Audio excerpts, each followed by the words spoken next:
سؤالي جئت لكي أدري لأزيل الحيرة من أمري، فهنا علم وهنا نور وهنا منبع كل الفكر. نهر من فقه يتجلى بعقيدة صدق في صدري، لبيك أتيتك في لهف لسؤالك يا أهل الذكر. لسؤالك يا أهل الذكر، لسؤالي جئت لكي أدري. بسم الله الرحمن الرحيم. الحمد لله رب العالمين والصلاة والسلام على أشرف الأنبياء والمرسلين سيدنا ونبينا ومولانا محمد وعلى آله و اصحابه اجمعین. با یاد و نام الله متعال برنامه امروز را آغاز می کنیم. عرض سلام و خسته نباشید داریم خدمت یکایک شما بینندگان عزیز و بزرگوار. امیدوارم در هر کجا که هستین در پناه الله متعال باشین. در خدمت شما عزیزان هستیم با برنامه پرسش و پاسخ که در این قسمت در خدمت جناب مولانا عبدالقدوس دهقان عزیز هستیم. به نوبه خودم و از طرف شما نیز خدمت ایشان عرض سلام و خسته نباشید دارم.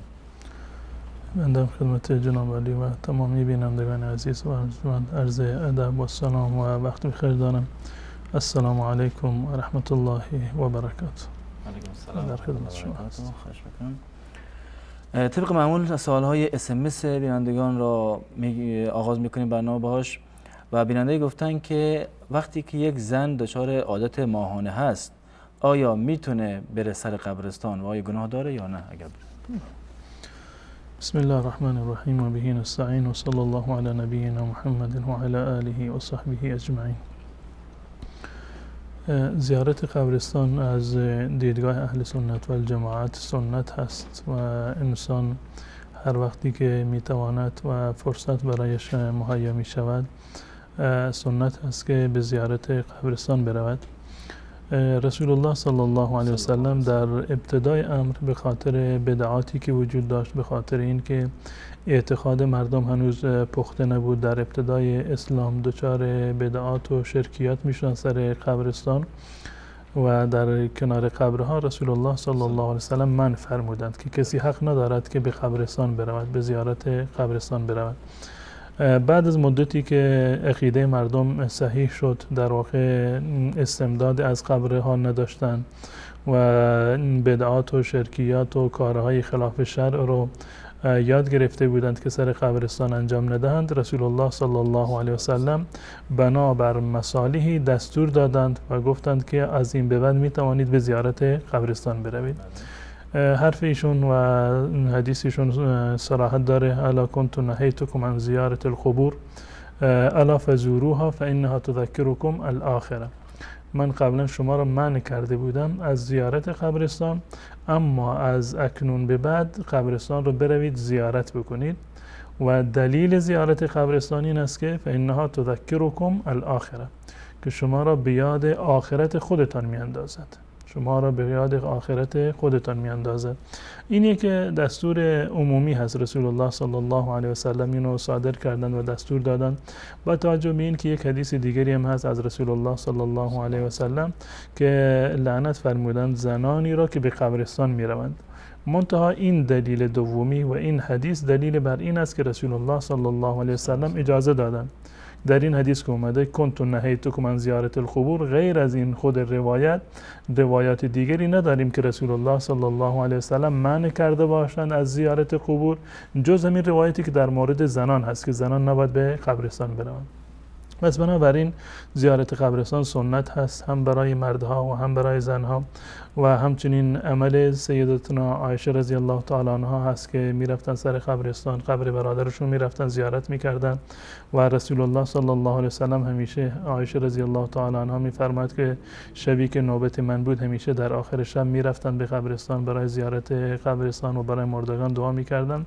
جایز هست برای مردها و برای زنها و همچنین سنت هست که به به زیارت قبرستان بروند برای تذکر و برای یاد آمدن و عبرت گرفتن از آخرت و زندگی اخروی خودشون و از وضعیت قبرستان و مردگان در واقع پند بگیرند. این جایز هست و هیچ گونه اشکال شرعی ندارد. منتها زنها باید اون ضوابط شرعی رو باید مراعات بکنند، یعنی اینکه با حجاب کامل باشند، عطر نزده باشند، با لباسهایی که جلب توجه بکند نباشند و اختلاط زن و مرد در واقع نباشند، خودشو کنترل بکنه، سر قبرستان گریه نکنه، استمداد از قبرستان نکنه، سر صورت خودش را نکوبد. اگر با این شرایط زنی بتواند که به قبرستان برود این جایز هست و سنت هست و عرض کردم که در این زمینه هیچ گونه تفاوتی بین زن و مرد وجود ندارد و حتی در هنگامی که زن در عادت ماهیانه هست باز هم رفتن به قبرستان هیچ گونه اشکال شرعی و ممانعتی رو ندارد. برود در قبرستان سلام بدهد به اهل قبرستان، برایشون دعا بکند برای مردگان خودشون و برای عموم مردگان مسلمانان و خودش هم پند و عبرتی بگیرد از وضعیت قبر و قبرستان و زندگی بعد از مرگ. البته این قضیه قبرستان عمومیه و یک زیارتگاه خاصی که نیست. قطعا این گونه هست. در جایی که قبرستان عمومی هست، عرض کردم که فلسفه زیارت قبور همون پند گرفتن از قبرستان هست و این که انسان برای زندگی خودش و برای آخرت خودش فکری رو بکند. اما در جایی که بارگاه هست، گنبدی ساخته شده و زیارت در واقع زیارت نامه‌ای رو درست کردن، بدعات و خرافاتی در اونجا مرتکب میشوند، مردم زن و مرد با هم دیگر اختلاط دارند، در اونجا دعای غیر الله می شود، نظر و نیاز از میت می خواهند و استمداد از میت می کنند. در چنین جاهایی رفتن در واقع جایز نیست و استمداد از مردگان، کمک طلب کردن از مردگان در واقع یک نوع شرک هست. جزاکم الله خیر. بیننده بعدی از آلمان پرسیدن که خوردن ذبیحه کسانی که بر الله پیامبر اکرم صلی الله علیه وسلم و اصحابش و حضرت عایشه رضی الله عنهم توهین میکنند، آیا خوردن ذبیحه آنها جایز است یا نه؟ در مورد کسانی که به شعائر الهی در واقع توهین میکنند، فحش و ناسزا میگویند، مانند الله متعال یا رسول الله صلی الله علیه وسلم یا شریعت اسلامی رو به مسخره میگیرند، اینها در صورتی که یک انسان عاقلی باشه، انسان عاقل و بالغی باشه، دیده و دانسته این حرف را اگر بزنه و همچنین تهمت زدن به حضرت عایشه رضی الله تعالی عنها، اگر انسانی دیده و دانسته این کار را انجام بدهد چنین انسانی کافر می شود و وقتی که کافر بشود خوردن ذبیحه‌اش هم جایز نیست بلکه حرام هست. درست. جزاکم الله خیر. بیننده بعدی پرسیدن رفتن به عروسی که موسیقی است در آن و زنان هم میرقصند و نامحرم وجود دارد و عروسی تا یک شب است، یعنی تا دیر وقت هست، رفتن به چنین عروسی های گناه است یا نه اگر که خانواده فامیل هم باشد؟ اگر منظور از موسیقی یک دف ساده‌ای هست که دف میزنن، این اشکال شرعی ندارد، تا این اندازه جایز هست از احادیث رسول الله صلی الله علیه وسلم و عملکرد اصحاب رسول الله صلی الله علیه وسلم. دف و دایره در اون در واقع حالت طبیعی خودش و ابتداییش اون جایز هست، چون اشکال شرعی نداره. اما اگر منظور از موسیقی آوازهای دیگری هست، موسیقی‌های دیگری هست که در واقع تحریک کننده هست و همچنین زن و مرد با هم دیگر اختلاط دارند یا احیانا با صدای زن هست یا خود موادش و ترانه‌ای که همراه با این موسیقی هست غیر اسلامی هست و تمام این موارد به مجرد این که موسیقی باشد، هر نوعی باشد، غیر از اون موردی که بنده عرض کردم که جایز هست، حضور در چنین جلسات جایز نیست. انسان نباید حاضر بشوند و ولو اینکه جزء خویشاوندان نزدیک هم باشند، انسان باید امر به معروف و نهی از منکر بکند، مگر برای کسی که به نیت دعوت برود، میداند که اگر در اونجا برود حاضر بشوند بسیاری از این موارد را، مثلا موسیقی را، اختلاط زن و مرد را و بقیه اعمال خلاف شرعی را که انجام میگیرند، اگر میتواند وقتی که برود میتواند که جلوگیری بکند، این اشکال ندارد، به نیت دعوت میتواند که برود. اما اگر فردی هست که به هیچ عنوان حرفش خریدار ندارد و در اونجا نمیتواند که امر به معروف و نهی از منکر بکند، همین پیغام رو بفرستد که به خاطر وجود منهیات شرعی، به خاطر وجود موسیقی، به خاطر وجود در واقع اختلاط و در هم آمیختگی زن و مرد من به چنین مجالسی نخواهم آمد.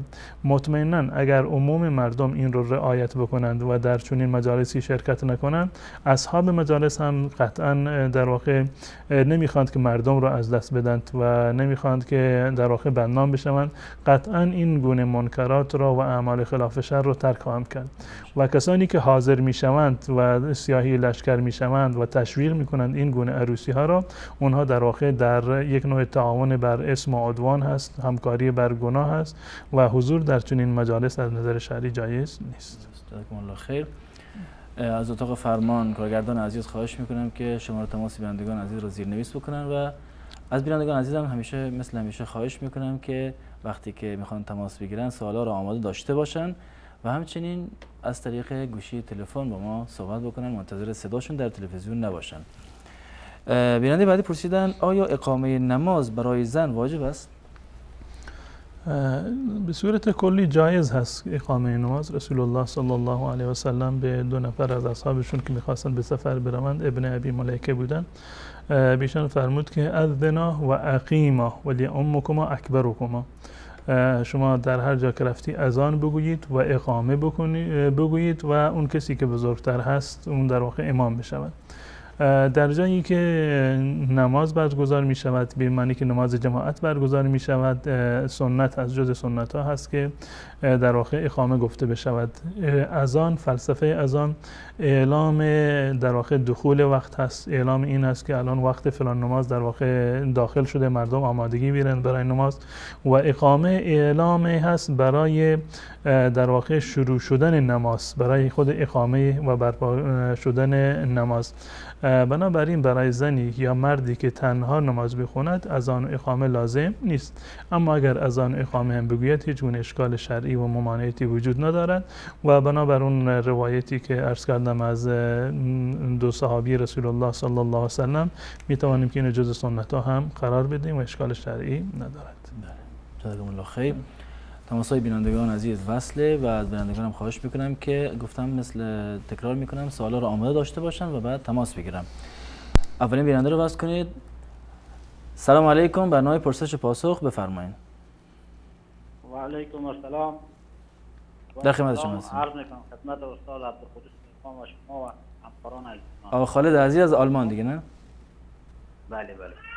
بفرمایید، در خدمت شما هستم. استاد یک سوال داشتم که مثلا ما وقتی که به خاطر نماز جماعت در خانه جماعت میکنیم، چون در آلمان زندگی میکنیم، از مسجد فاصله زیاد داریم، اگر مثلا وقتی که اذان ظهر یا عصر یا شام هر وقتی که میباشه به خاطر که دیگه افراد خانواده تا که آماده میشن اتفاقا 20 دقیقه یا نیم ساعت احتمال تا 40 دقیقه دیرتر میشه، مثلا به خاطر اینکه جماعت را با هم جماعت بکنیم اشکال نداره که ما نماز بخوانیم، یا اینکه در محضی که اذان داد فورا نماز بخوانیم، دنبال این نباشیم که باید جماعت بکنیم، چون ثواب جماعت بیشتر است از تنها. بله، این سوال واضحه. سوال دیگه هم دارین؟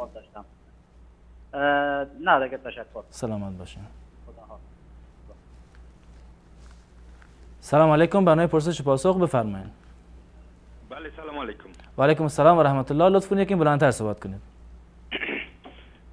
سلام خدا بر خدمت شما و همچنین خدمت استاد محترم میرسانم. علیکم السلام و رحمت الله. یک چند سوال داشتم راجع به این 2 کلیپی که استاد آماده ساختن راجع به آموزش وضو و آموزش نماز. سوال اولتون؟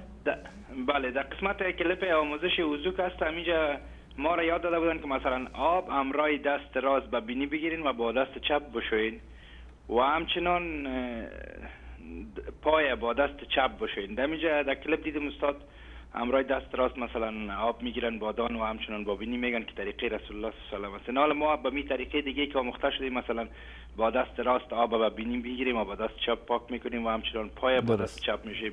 آیا وضوی ما در این قسمت اشتباهه یا ما به می شیوه استاد حال دوباره پیش بریم؟ یک سوال.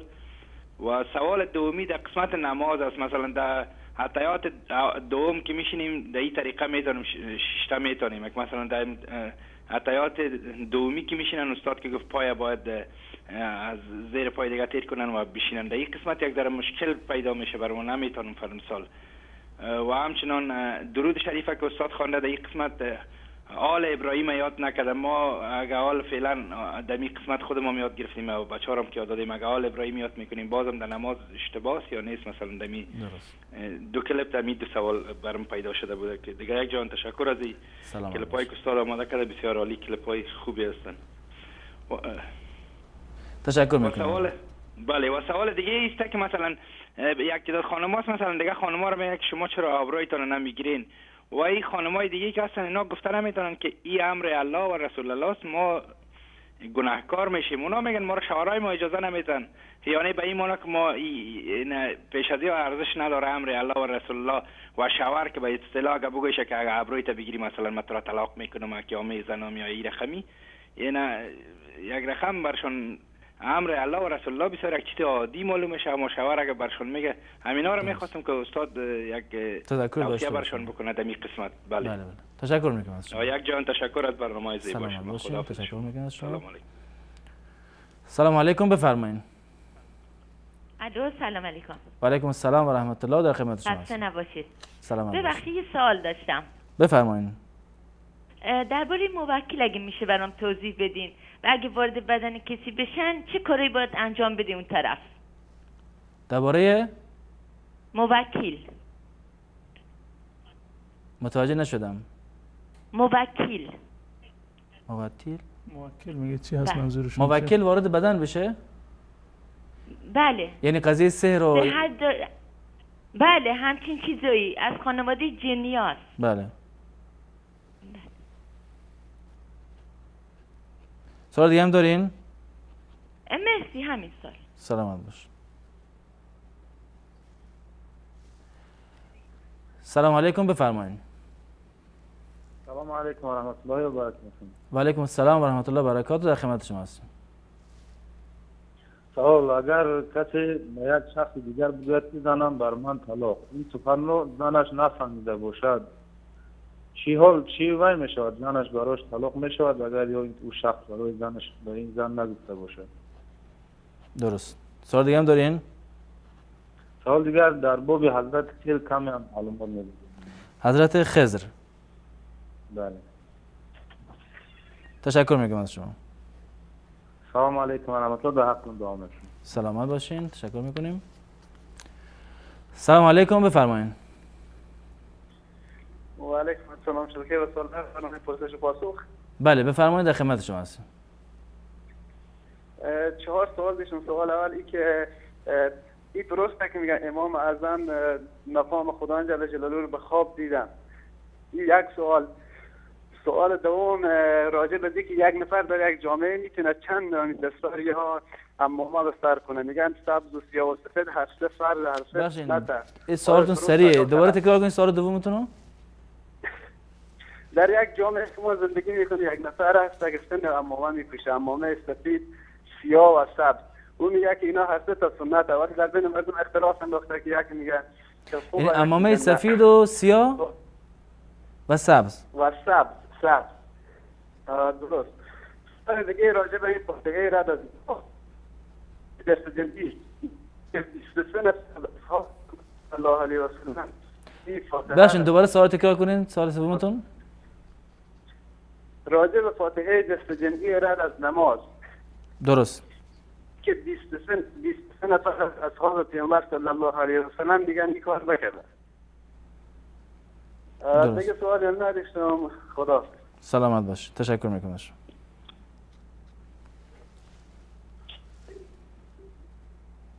سلام علیکم، برنامه پرسش پاسخ، بفرمایید.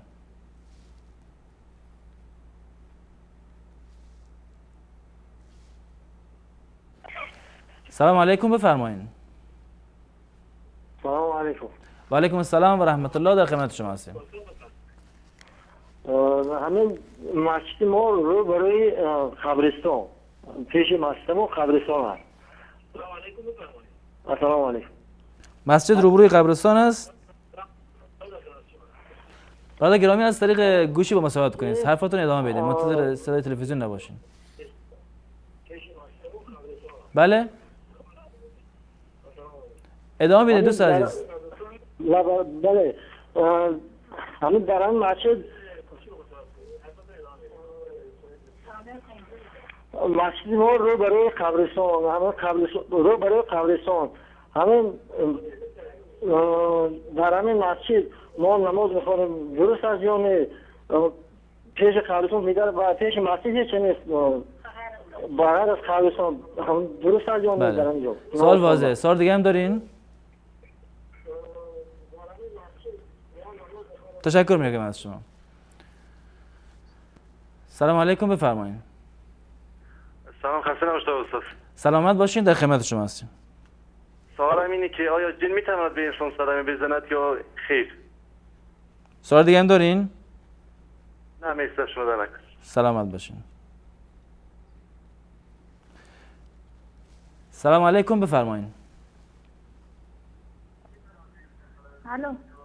بفرمایید بیننده گرامی. الو. سلام علیکم. و علیکم السلام و رحمت الله، در خدمت شما هستیم.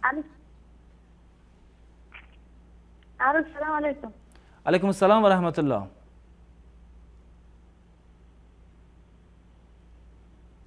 من باز از بینندگان گرامی تقاضا دارم که وقتی تماس گرفتن، تماس وصل شد، با گوشی با ما صحبتشون رو ادامه بدن. منتظر نباشن که صداشون در تلویزیون پخش بشه، چون صدا دیر میاد. سلام علیکم، بفرمایید. برنامه پرسش و پاسخ بفرمایید بیننده گرامی. خسته نباشید. سلامت باشید. من خواستم ببینم که روش پیدا کردن قبله در بیابان و یا در مکان‌هایی که مثلا قبله مشخص نیست چجوریه؟ سوال دیگه هم دارین؟ نه. تشکر میکنم از شما. سوال واضح، انشالله پاسخ دریافت میکنین.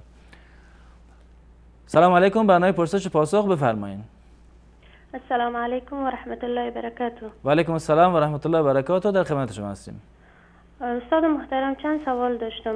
سوال اول در رابطه ای که من قبلا نماز وتر خود را قبلا قسم ادا می کردم که 2 رکعت بعد از اینکه 2 رکعت تمام شد اتحیات می خواندم و بعد از آن 1 رکعت دیگر را ادا می کردم و اتحیات را خواندم و به 2 طرف سلام می گشتاندم. و قسم که استاد محترم قبلا فرمودن که نماز وتر 2 قسم دیگهش درجه اولویت دارد، یعنی اگر من نماز خود تغییر داده ما داخل کدام گناه نمیشم، یعنی قسم میخوانم فعلا که 3 رکعت میخوانم که در رکعت آخر آن اتحیات را با درود میخوانم و سلام میگردانم. این درست است و یا خیر؟ درست. سوال بعدی؟ و سوال دیگه ایست که در هنگام خواندن دعای قنوت، البته یام در نماز وتر است، باید دستها و قسم دعا بلند گرفته شود و اینکه همانطور دست بسته باید به نماز خود ادامه بدیم. و سوال سومی که یکی از دوستان ما نامزد شده و در هنگام اینکه نامزد می شدن فامیل دختر از ایشان طلب پول کردن، البته که این پول مهریه نمی باشه، یعنی مهریه دختر نیست، فقط آنها میخواهند که با گرفتن این پول یک چیزی برای دختر خود آماده بسازند و فعلا پسر آنقدر پول زیاد ندارد که به فامیل دختر بده و فامیل دختر هم میگه تا هنگام که این پول را آماده نسازین ما عروسی شما را نمیکنیم.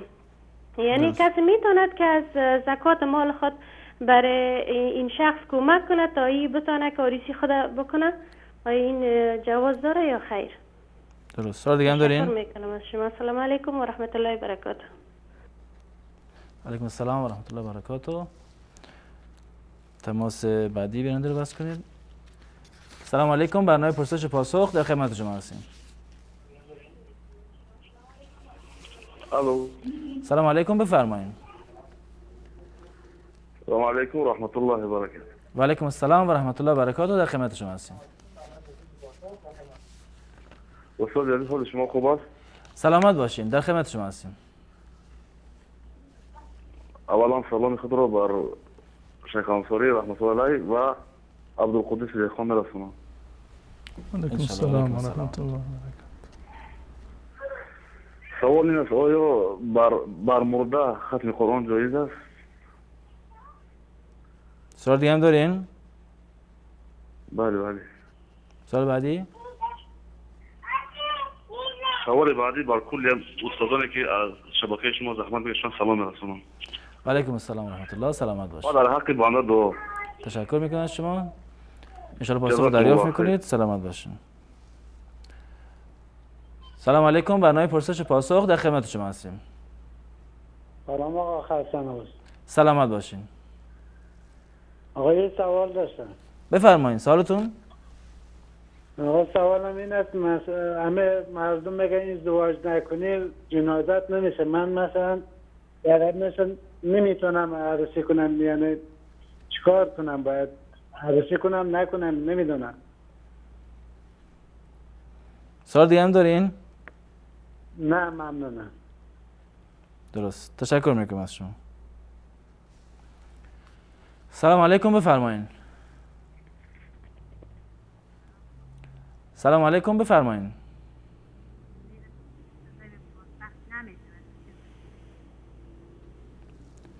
سلام علیکم. برنامه پرسش پاسخ بفرمایید. الو سلام علیکم. و علیکم السلام. سلامت باشین. در خدمت شما هستیم. سوال شهریتون؟ سلام دارم خدمت استاد محترم. یه سوال داشتم. آدرس ختم به دهن اینکه شیخ تو مدام حضرت علی رو به خطاش کردن. حضرت علی؟ بعد ولی شیخ صدق گفتن که حضرت علی خاتم به دهن اینو تشکیل کردن به خط. متوجه نمیشم. صدا حضرت علی چیکار میخواستن بکنن؟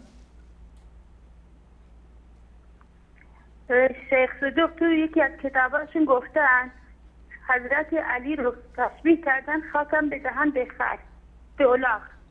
ها تشبیه به الاغ. درست. کتاب رو میخواستم. آدرس کتاب. این آدرس رو میخواستم. آدرس کتابشون. درست. بله. جلد چندم صفحه.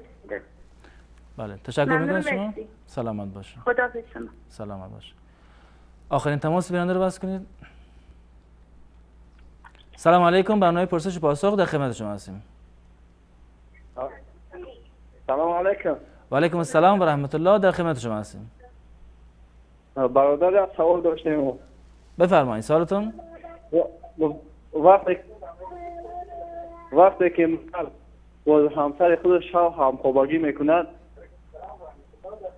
بله و گولک معده را صاحب خدا بعد از صبح کردن گولک معده را شیر بتا چیکار میکنه؟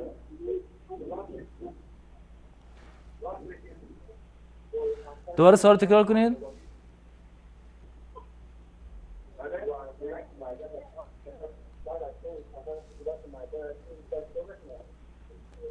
برادر گرامی با گوشی با ما صحبت کنید.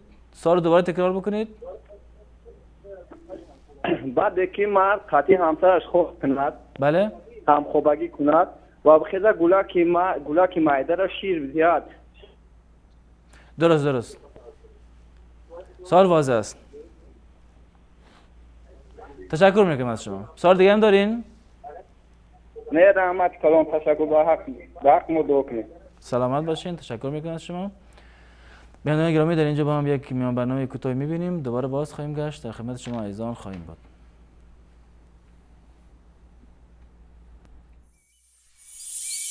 ورد زبانم نام محمد، آرام جانم نام محمد، آرام جانم نام محمد، ورد زبانم نام محمد، ورد زبانم خدا نام محمد، نام محمد، نام محمد. سوزد درونم از شوق رویش، فیض کلامم نام محمد، فیض کلامم خدا نام محمد، نام محمد، نام محمد. آرام جانم نام محمد، ورد زبانم نام محمد، ورد زبانم خدا نام محمد، نام محمد، نام محمد. تا هست جانم در دار فانی، هر لحظه خوانم نام محمد، هر لحظه خوانم خدا نام محمد، نام محمد، نام محمد. آرام جانم نام محمد، ورد زبانم نام محمد، ورد زبانم خدا نام محمد، نام محمد، نام محمد. در روز محشر از آتش آدود باشد امانم نام محمد، باشد امانم خدا نام محمد، نام محمد، نام محمد. آرام جانم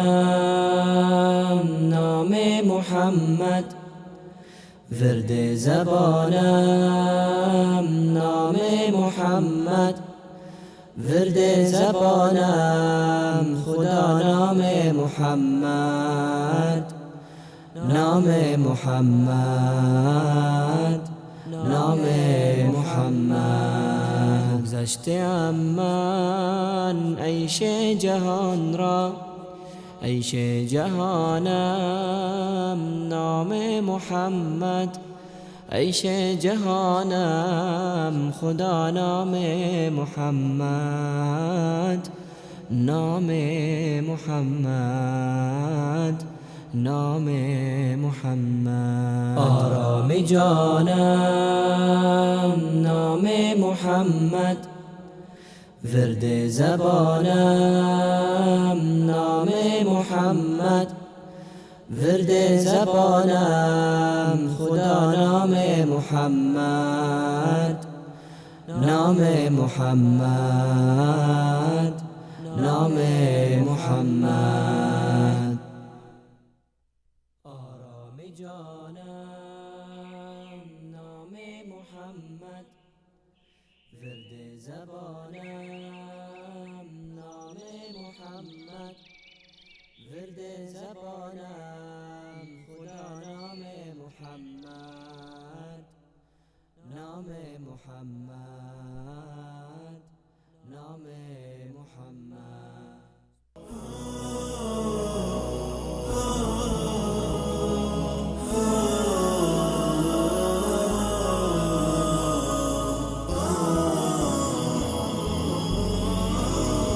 بسؤالي جئت لكي أدري، لأزيل الحيرة من أمري.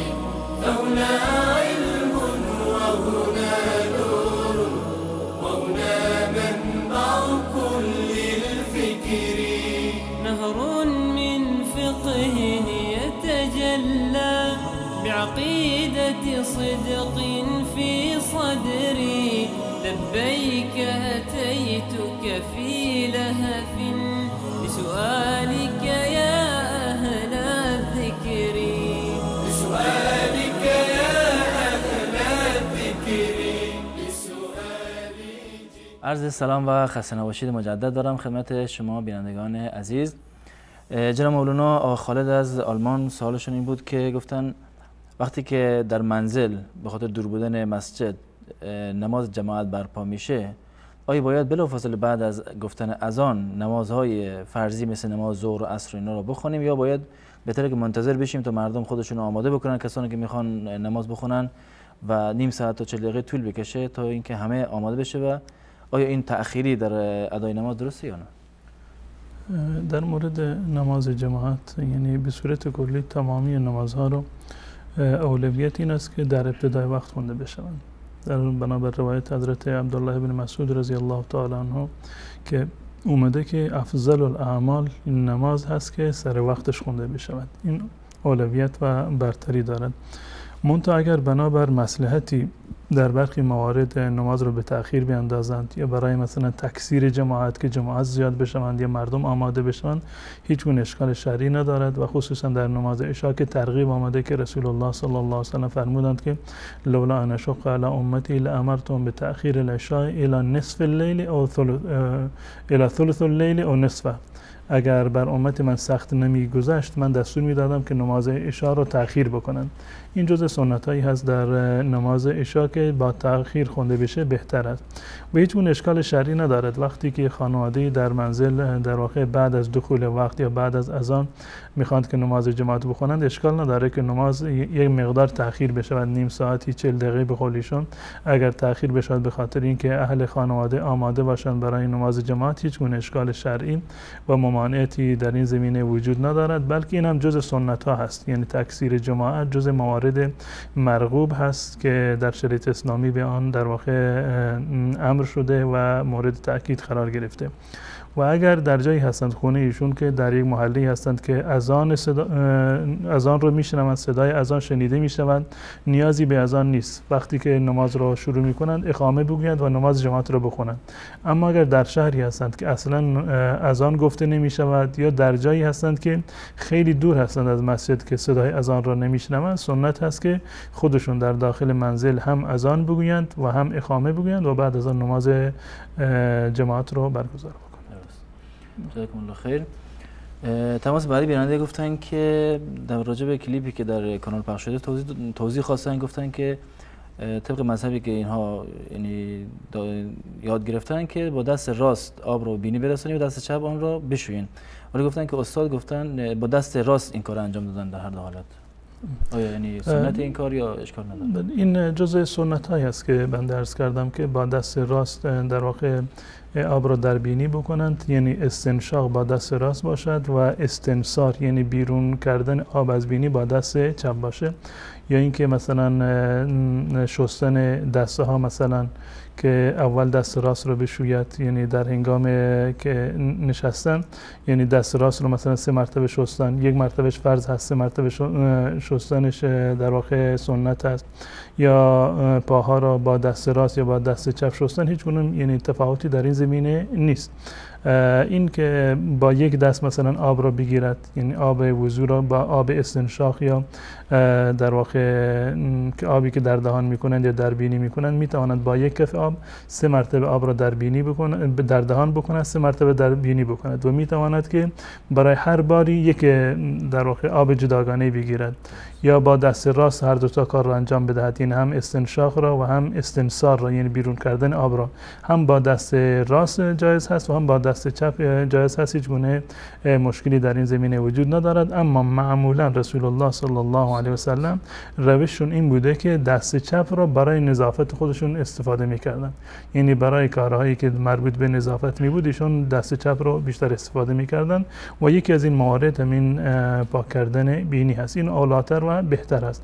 اما با دست راست هم این عمل را کسی انجام بدهد هیچ گونه ممانعت شرعی و هیچ گونه کراهتی انجام نداده و اشکال شرعی ندارد. درست. جزاکم الله خیر. سوال بعدی این بود که در تحیات اخیر یا در تحیات دومی باید پا زیر پای دیگر باشد. حالا اگر کسی در این حالت نشستن مشکل داشته باشد، آیا اجازه داره حالا دیگر بشینه؟ بله، نشستن در هنگام نماز در التحیات اول، قعده اول و در قعده دوم با هم دیگر متفاوت است. و در قعده دوم تورک ثابت شده از رسول الله صلی الله علیه وسلم. تورک یعنی این که انسان پای چپ خودش را از زیر پای راست رد بکند و روی نشیمنگاه خودش بنشیند. این حالت رو میگن تورک. این فقط در التحیات دوم ثابت شده از رسول الله صلی الله علیه وسلم و این سنت هست و ثابت است از رسول الله صلی الله علیه وسلم. اما همون گونه که عرض کردم این سنت است. اگر کسی بنابر عذری نمیتواند که این گونه بنشیند، پاهایش درد میگیرد، عادت نکرده و اساسا مشکلی دارد، نمیتواند این گونه بنشیند، به هر کیفیتی که بنشیند از نظر شرعی اشکال ندارد و نمازش کاملا درسته. درست. جزاکم الله خیر. روش‌هایی در تحیات که درود شریف نامیده میشه به چه صورته؟ درود هر دو مورد ثابت شده از رسول الله صلی الله علیه و سلم در صحیح بخاری و مسلم، هم با که اللهم صل علی محمد و علی آل محمد کما صلیت علی ابراهیم و علی آل ابراهیم، این ابراهیم و علی آل ابراهیم هم اومده، بدون آل ابراهیم هم اومده. هر دو روش، اون چیزی که من در کلیپ گفتم بدون آل ابراهیم است اونم صحیح است، ثابت است در صحیح، و همراه با آن که علی ابراهیم و علی آل ابراهیم باشد اینم صحیح است. هر دو موردشون صحیح، اشکال شرعی نداره. هر کدومی که برای شما راحت تر هست اونو میتوانید که بخوانید. بله، تشکر میکنم از شما. بیننده بعدی در واقع یک خواسته ای داشتن از شما، یک نصیحتی برای خواهرها داشتن. گفتن که خیلی از خواهرهای عزیز وقتی که ازشون سوال میکنن که چرا شما ابروی خود را کوتاه نمیکنید، میگوین که شوهرمان اجازه نمیداد این کار بکنیم، نمیگوین که الله گفته است، در حالی که حکم الله و رسول باید براشون مهمتر باشه. این یکی از مواردی هست که انسان باید همیشه امر به معروف و نهی از منکر بکند. یک فردی که یک حکم شرعی رو یاد گرفته و میداند دقیقاً که در فلان مورد حکم شرعی این هست، دستور الله و رسول این هست، وقتی که از اون سوال کرده می شود یعنی صراحتاً بگوید که این دستور الله متعال است، من به خاطر دینم، به خاطر اعتقاداتم، باور دینی و مذهبی که دارم فلان عمل را من انجام نمیدم، مثلا ابرویم را نمیگیرم، چون که الله متعال این رو ممنوع قرار داده. رسول الله صلی الله علیه و سلم کسی رو که این کار رو انجام بدهد در واقع نفرین کردن. این اولاتر است که این تعبیر رو بکنند، زیرا که این هم امر به معروفی هست و نهی از منکری هست و هم بیان حکم شرعی هست. می توانند بگویند که در کنار اون شوهرایمون مثلا هم گفتن شوهر من به خاطر این که این مسئله در شریعت اسلامی حرام هست به ما چنین اجازه رو نداده. این اولاتر و بهتر هست که در واقع بیان حکم شرعی رو هم در کنارش برای بقیه‌ای که اطلاع ندارند بیان بکنند. جزاکم الله خیر. سوال بعدی در مورد موکل یا همون جنی که از طرف کسی یا شخصی مأمور میشه که کسی دیگر را اذیت بکنه. گفتن اگر موکل وارد بدن انسان شود آدم باید چیکار کنه؟ از نظر شرعی و سوالی که دیگر از بینندگانمون ظاهرا این بود که در مورد جن که آیا جن امکان دارد که انسان را اذیت و آزاری برساند؟ بله، وجود جن از روایات و قبل از آن از آیات قرآن کریم ثابت است. در چندین مورد الله متعال در قرآن کریم از عالم جن و جنی ها و دعوتی که پیامبران به آنها دادند مانند رسول الله صلی الله علیه و سلم از این الله متعال سخن گفته. یعنی وجود جن یک امر ثابتی هست، یک عالم جداگانه‌ای هستند غیر از عالم انسان‌ها و عالم فرشتگان. و الله متعال می‌فرماید و ما خلقت الانس والجن الا لیعبدون، من انسان و جن‌ها را نیافریدم مگر برای اینکه مرا عبادت بکنند. وجود جن در واقع به عنوان یک مخلوق از قرآن ثابت هست و از احادیث رسول الله صلی الله علیه و سلم ثابت هست و همچنین اجماعی در این زمینه در واقع وجود دارد. و این هم مورد اتفاق ائمه هست که امکان دارد که جنی انسان را اذیت بکند، جن انسان را در واقع اذیت بکند. یا روایت معروف حضرت ابو هریره رضی الله تعالی عنه است که جنی اومده بود که اموال غنیمت را بیت المال را در واقع به سرقت ببرد و بعد از اینکه شکایت کردن پیش رسول الله صلی الله علیه و سلم جریان را گفتن، رسول الله صلی الله علیه و سلم فرمودند صدقک و هو کذوب، این دروغو به تو راست گفته است. بله، سوالش هم این بود که 3 شب پشت سرم اومده بود و حضرت ابو هریره رضی الله تعالی اونو گرفته بود که ببرد پیش رسول الله صلی الله علیه و سلم. شب سوم گفت که مرا رها بکن، من به تو یک چیزی نجات میدهم که از شر جنها حفاظت بشوید. و اون گفت که قبل از خواب این آیت الکرسی را بخوان که جنی به تو در واقع ضرر و زیانی نمیرساند. رسول الله صلی الله علیه و سلم تاکید کردند و تاییدش کردند و صدقک و هو کذوب، این جن دروغ به تو راست گفته.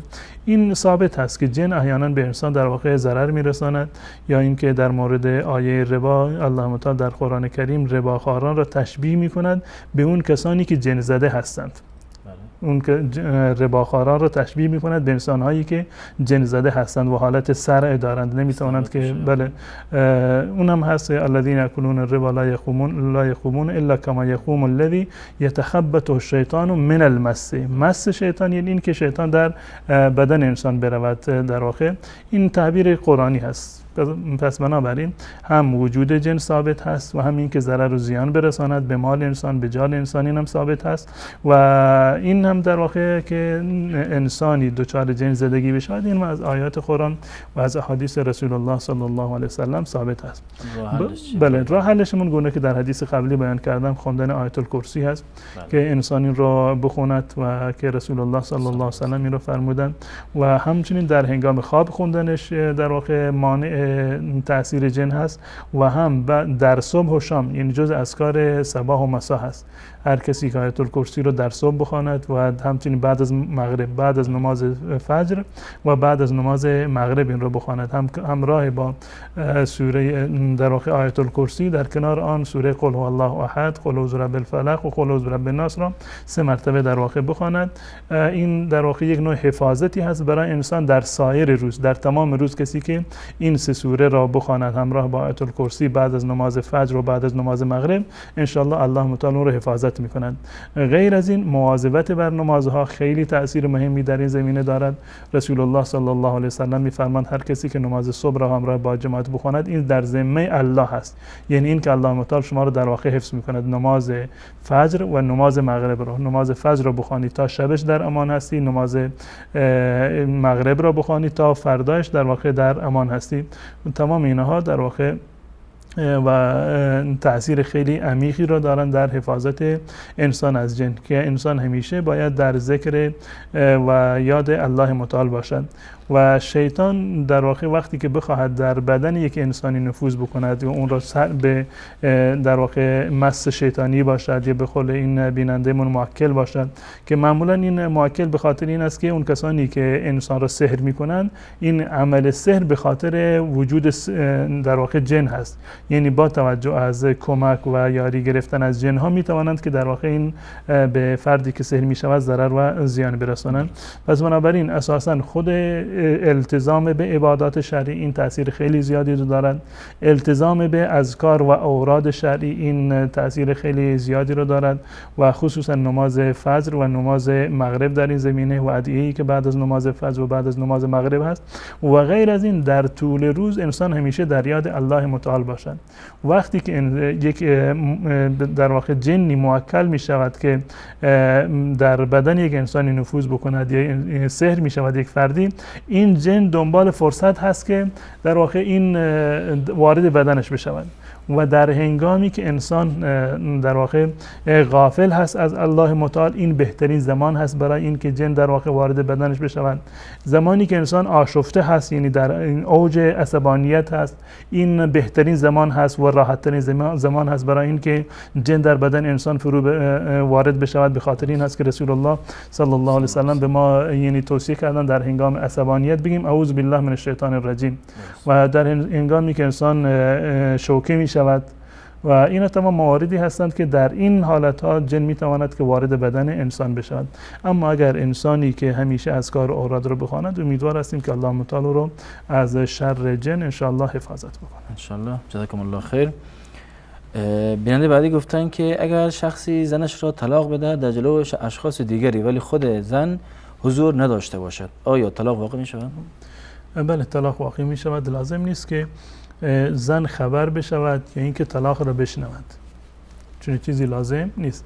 هرگاه که مردی زن خودش را طلاق داد، ولو اینکه در غیر حضور زن باشد، ولو اینکه زن به صورت کلی اطلاع پیدا نکند، باز هم طلاق در واقع می شود و برای واقع شدن طلاق اطلاع یافتن خود زن یا خانواده زن لزومی ندارد. به مجرد اینکه طلاق داد در واقع طلاق واقع می شود. درست. جزاکم الله خیر.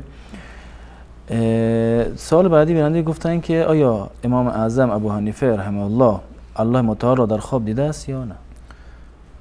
در این ما هیچ گونه شک و شبهه‌ای نداریم که امام ابو حنیفه رحمت الله علیه یکی از ائمه بزرگوار اهل سنت و الجماعت هستند و جزء سلف صالحین این امت در واقع هستند و ما معتقدیم که ایشان یکی از اولیاء الله بودند. در این زمین هیچ گونه شک و شبهه‌ای در واقع ما نداریم و ایشان در واقع مدون فقه هستند و کسی بودند که از میان ائمه اربعه ایشان در واقع پیشگام بودند در این راستا. اما این مواردی که در موردش گفته می شود اینها غلو هست، افراط هست، چون این چیزی ثابت نیست که امام ابو حنیفه رحمت الله علیه الله متعال رو در خواب دیده باشند.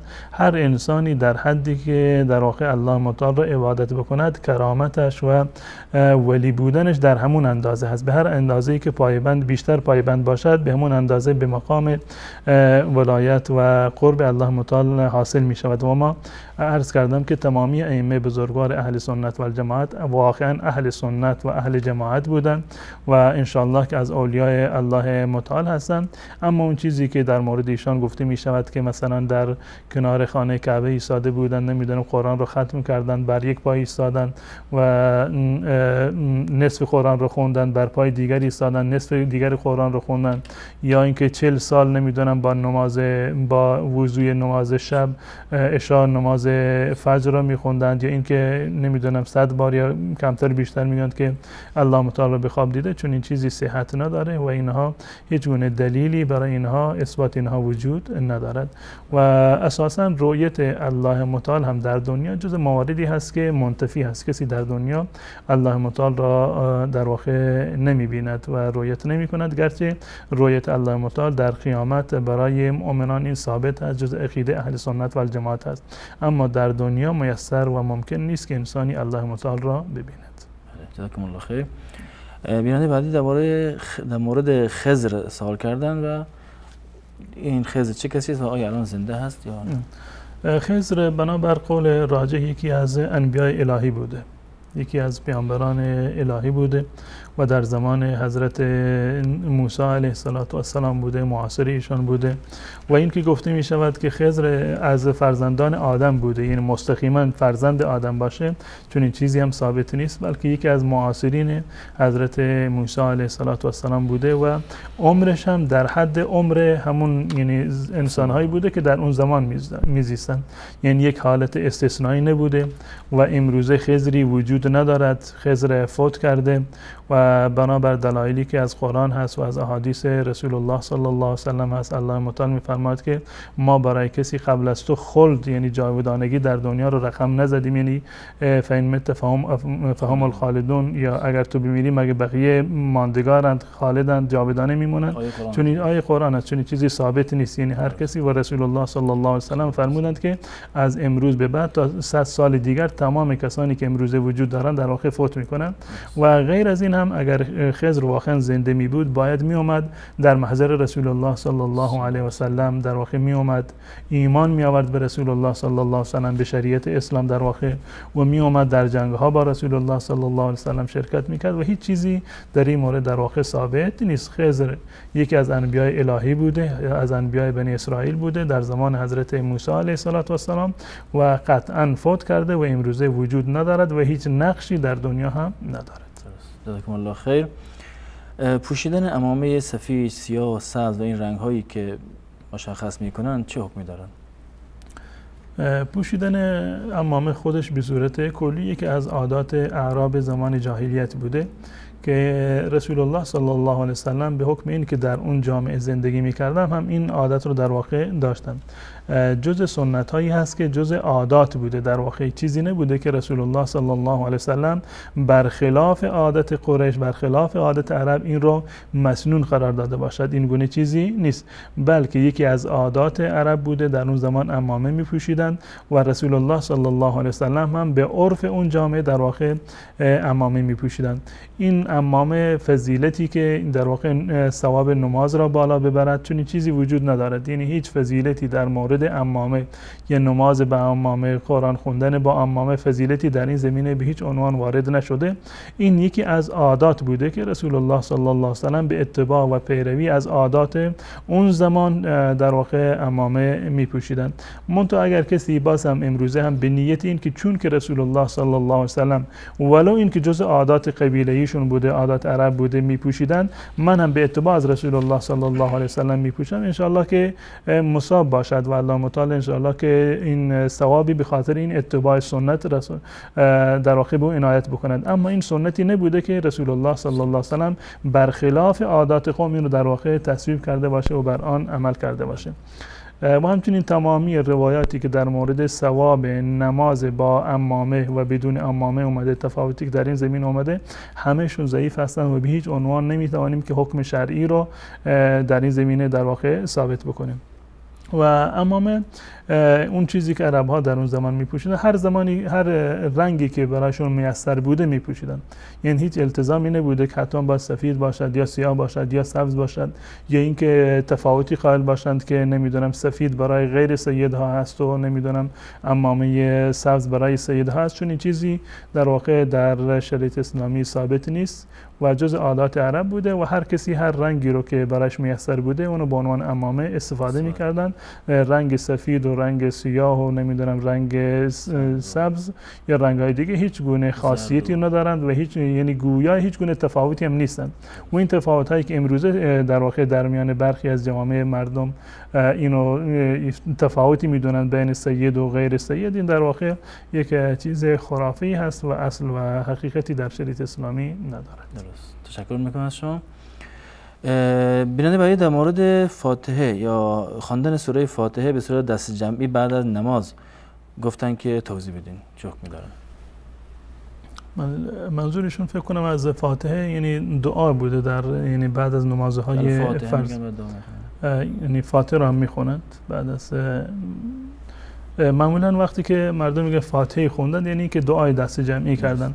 خوندن فاتحه به عنوان یکی از اذکار بعد از نمازها ثابت نیست. به عنوان یکی از اذکار بعد از نمازها تا جایی که من اطلاع دارم این ثابت نیست و منظورشون همون دعای بعد از دعای دست جمعی بعد از نمازهای فرض بوده. این یک امر مسلمی هست که دعا بعد از نماز فرض جایز هست به صورت یک اصل. دعا کردن بعد از نماز فرض یا هر نماز دیگر، اساساً بعد از هر عبادتی دعا کردن جایز هست، چه بسا هم که یکی از زمینه هایی باشه که برای اجابت دعا در واقع نزدیکتر باشه. امام بخاری حتی یک بابی رو دارن به عنوان باب الدعای بعد الصلات، باب الدعای بعد الصلاه، که منظور همون صلات مکتوبه هست. ابن حجر اینو میفرماند که یعنی المکتوبه، یعنی نمازهای مکتوبه. در این که دعا بعد از نمازهای فرض جایز هست، در این هیچ گونه شک و شبهه‌ای وجود نداره. امام بخاری آورده، دیگران آوردند که رسول الله صلی الله علیه و سلم بعد از این که سلام میدادند به طرف مردم برمیگشتند و استغفار میکردند، یعنی میگفتند استغفر الله استغفر الله استغفر الله، و بعد از اون دعا میخوندند اللهم انت السلام منک السلام تبارکت یا ذا الجلال و الاکرام. این دعایی هست که ثابت هست از رسول الله صلی الله علیه و سلم. پس بنابراین اگر منظور از دعا بعد از نماز فرض و نماز جماعت این اندازه هست، این ثابت هست.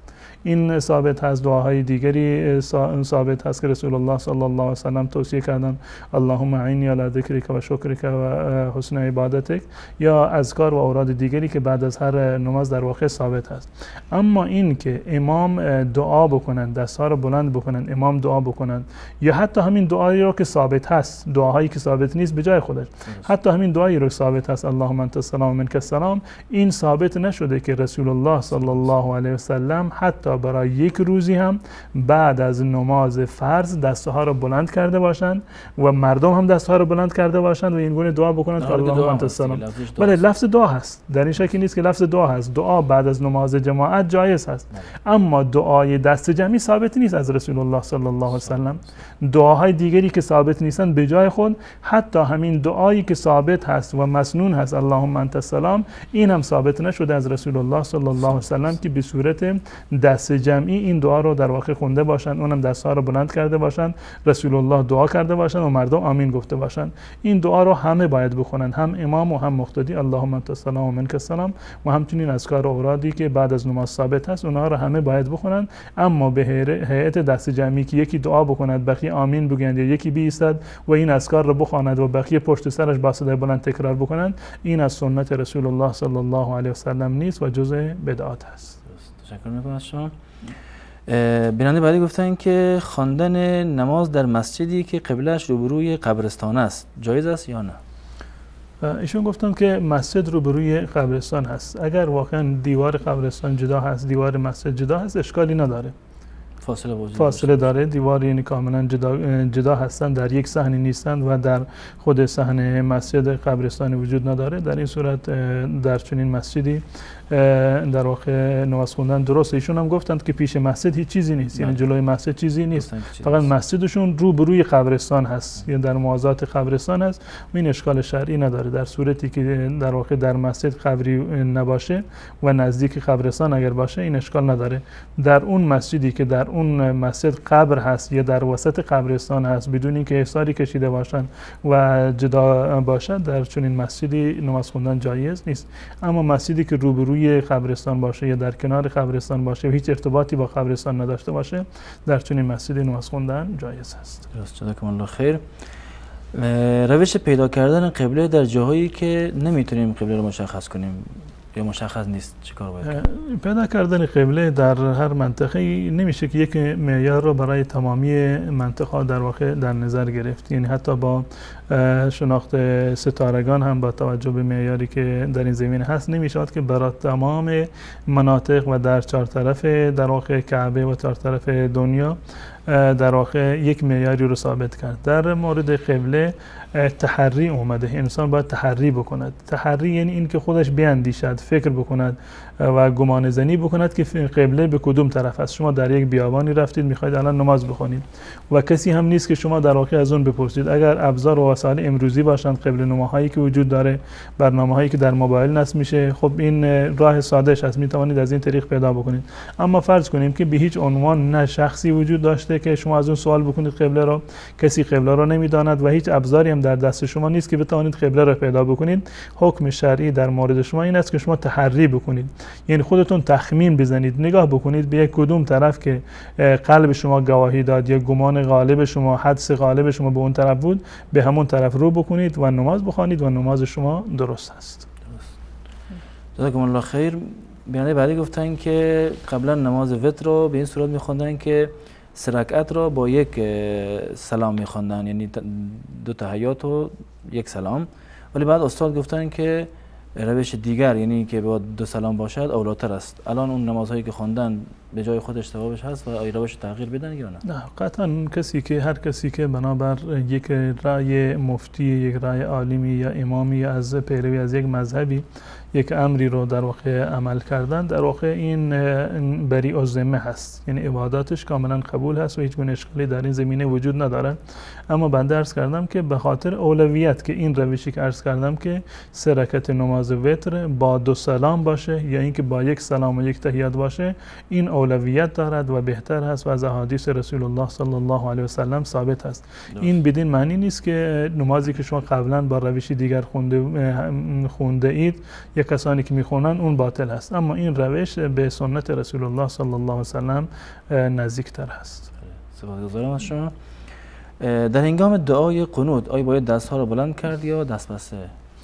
بله، جمهور علمای اهل سنت و الجماعت و مذاهب اهل سنت، مثلا مذهب امام شافعی هست، مذهب امام احمد هست و امام ابو حنیفه رحمت الله علیه، معتقد بر این هستند که در هنگام دعای قنوت بلند کردن دستها جز سنت ها هست و این ثابت هست از رسول الله صلی الله علیه و سلم و قنوت نازله ای رو که رسول الله صلی الله علیه و سلم می‌خواندند، این در واقع دستها رو بلند می‌کردند و از حضرت عمر رضی الله تعالی عنه ثابت است. این بلند کردن دستها در هنگام در واقع دعای قنوت این ثابت هست از رسول الله صلی الله علیه و سلم و این اولاتر و بهتر است و سنت هست، گرچه در مذهب امام مالک رحمت الله علیه اینو جزء سنت ها قرار ندادن. چه دستها رو بلند بکنید، اساساً بلند کردن دست در دعا ثابت از رسول الله صلی الله علیه و سلم. در جاهای مختلفی حتی به صورت تواتر ثابت شده که رسول الله صلی الله علیه و سلم در هنگام دعا کردن دستها را بلند می‌کردند. هم جایز هست که دستها را بلند بکنید، هم این که دستها را بلند نکنید. هر دو صورت رو که انجام دادید هیچ گونه اشکال شرعی وجود ندارد، اما اولاتر و بهتر و نزدیکتر به سنت رسول الله صلی الله علیه و سلم و به رأی جمهور فقها بلند کردن دستها در دعای قنوت است. جزاکم الله خیر. بیانیه بعدی گفتن که یکی از دوستانشان نامزد شده، یعنی عقد کردن و خانوادهشان، خانواده دختر از شوهر جوان پسر طلب پولی کردن زیادتر از پول مهریه که بگیرن و گفتن هم که تا زمانی که این پول رو پرداخت نکنند ازدواج صورت نمیگیره. و آیا دادن زکات برای این شخص، این پسری که به خاطر اینکه پول نداره پرداخت بکنه، دادن زکات به این شخص جایز است یا نه؟ به صورت کلی در مورد مهریه اون چیزی هست، یعنی حقی هست که برای دختر در نظر گرفته می شود.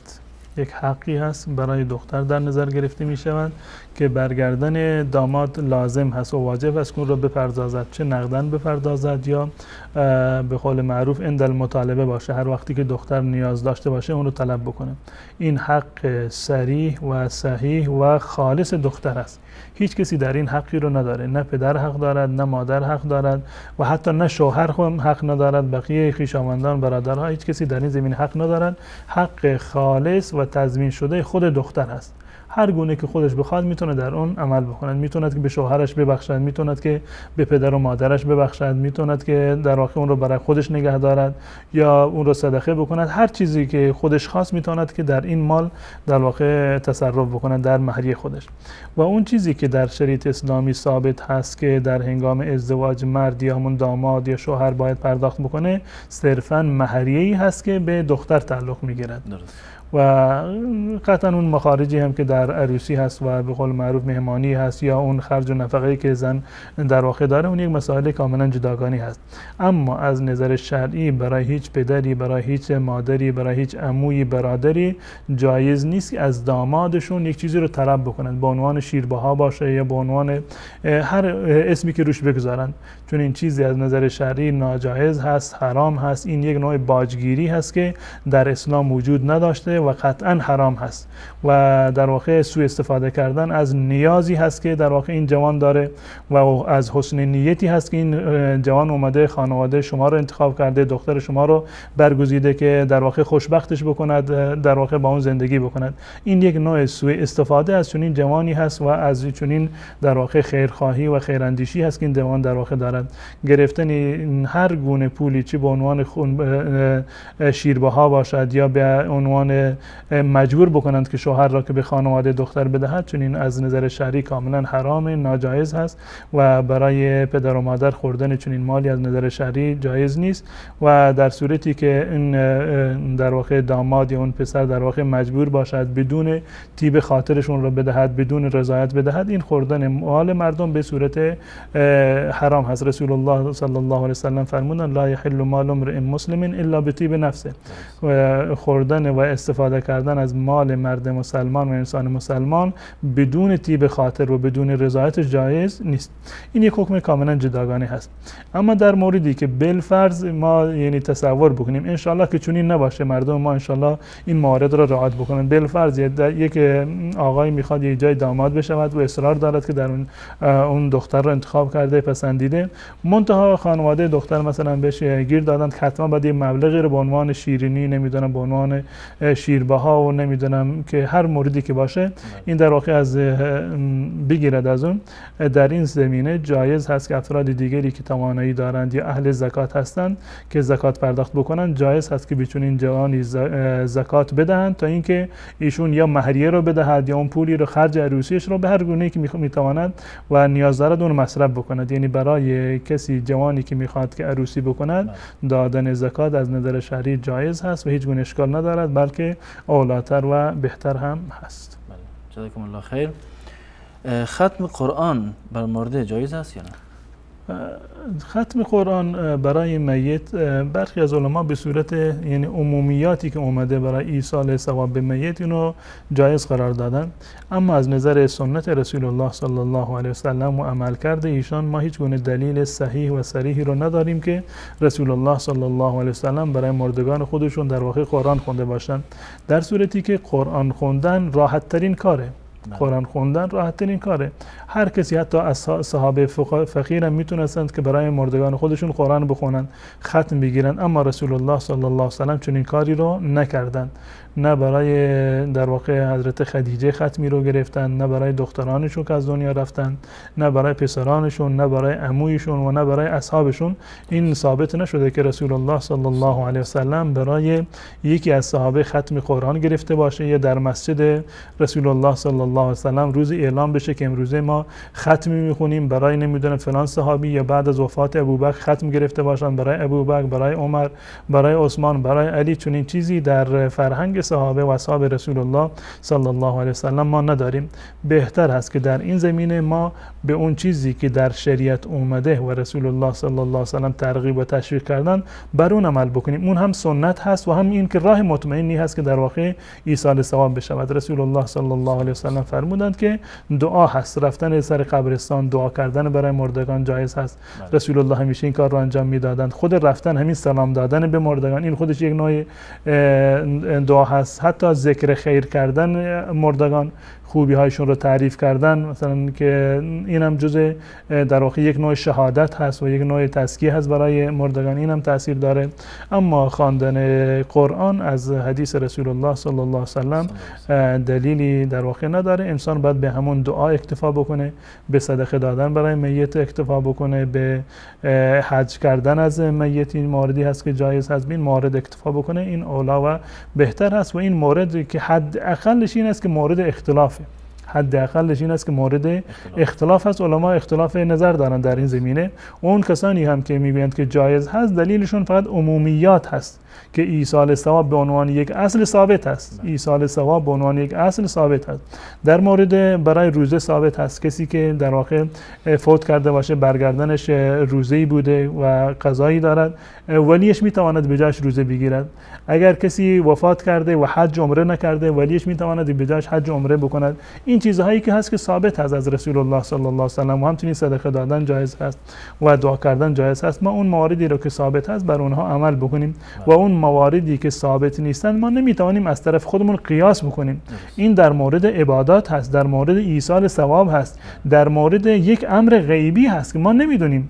اساساً اصل بر این است من وقتی که عبادتی رو انجام میدهم برای خودم هست، مگر با یک دلیل شرعی من بتونم اینو به کسی دیگر هدیه بکنم که ثوابش به کسی دیگر برسد. و این دلیل شرعی میخواد. صرفاً با قیاس بر کلیات اسلام در این زمینه و در بعد و باب عبادات نمیتوانیم که یک عبادت رو در واقع با قیاس ثابت بکنیم. جزاکم الله خیر. بیننده بعدی گفتن که میگوین اگر کسی ازدواج نکنه جنازه‌اش نمیشود و گفتن که ما هم نمیتونیم عروسی بکنیم، ازدواج بکنیم. حالا راه حل چیه؟ آیا این واقعیت داره یا نه؟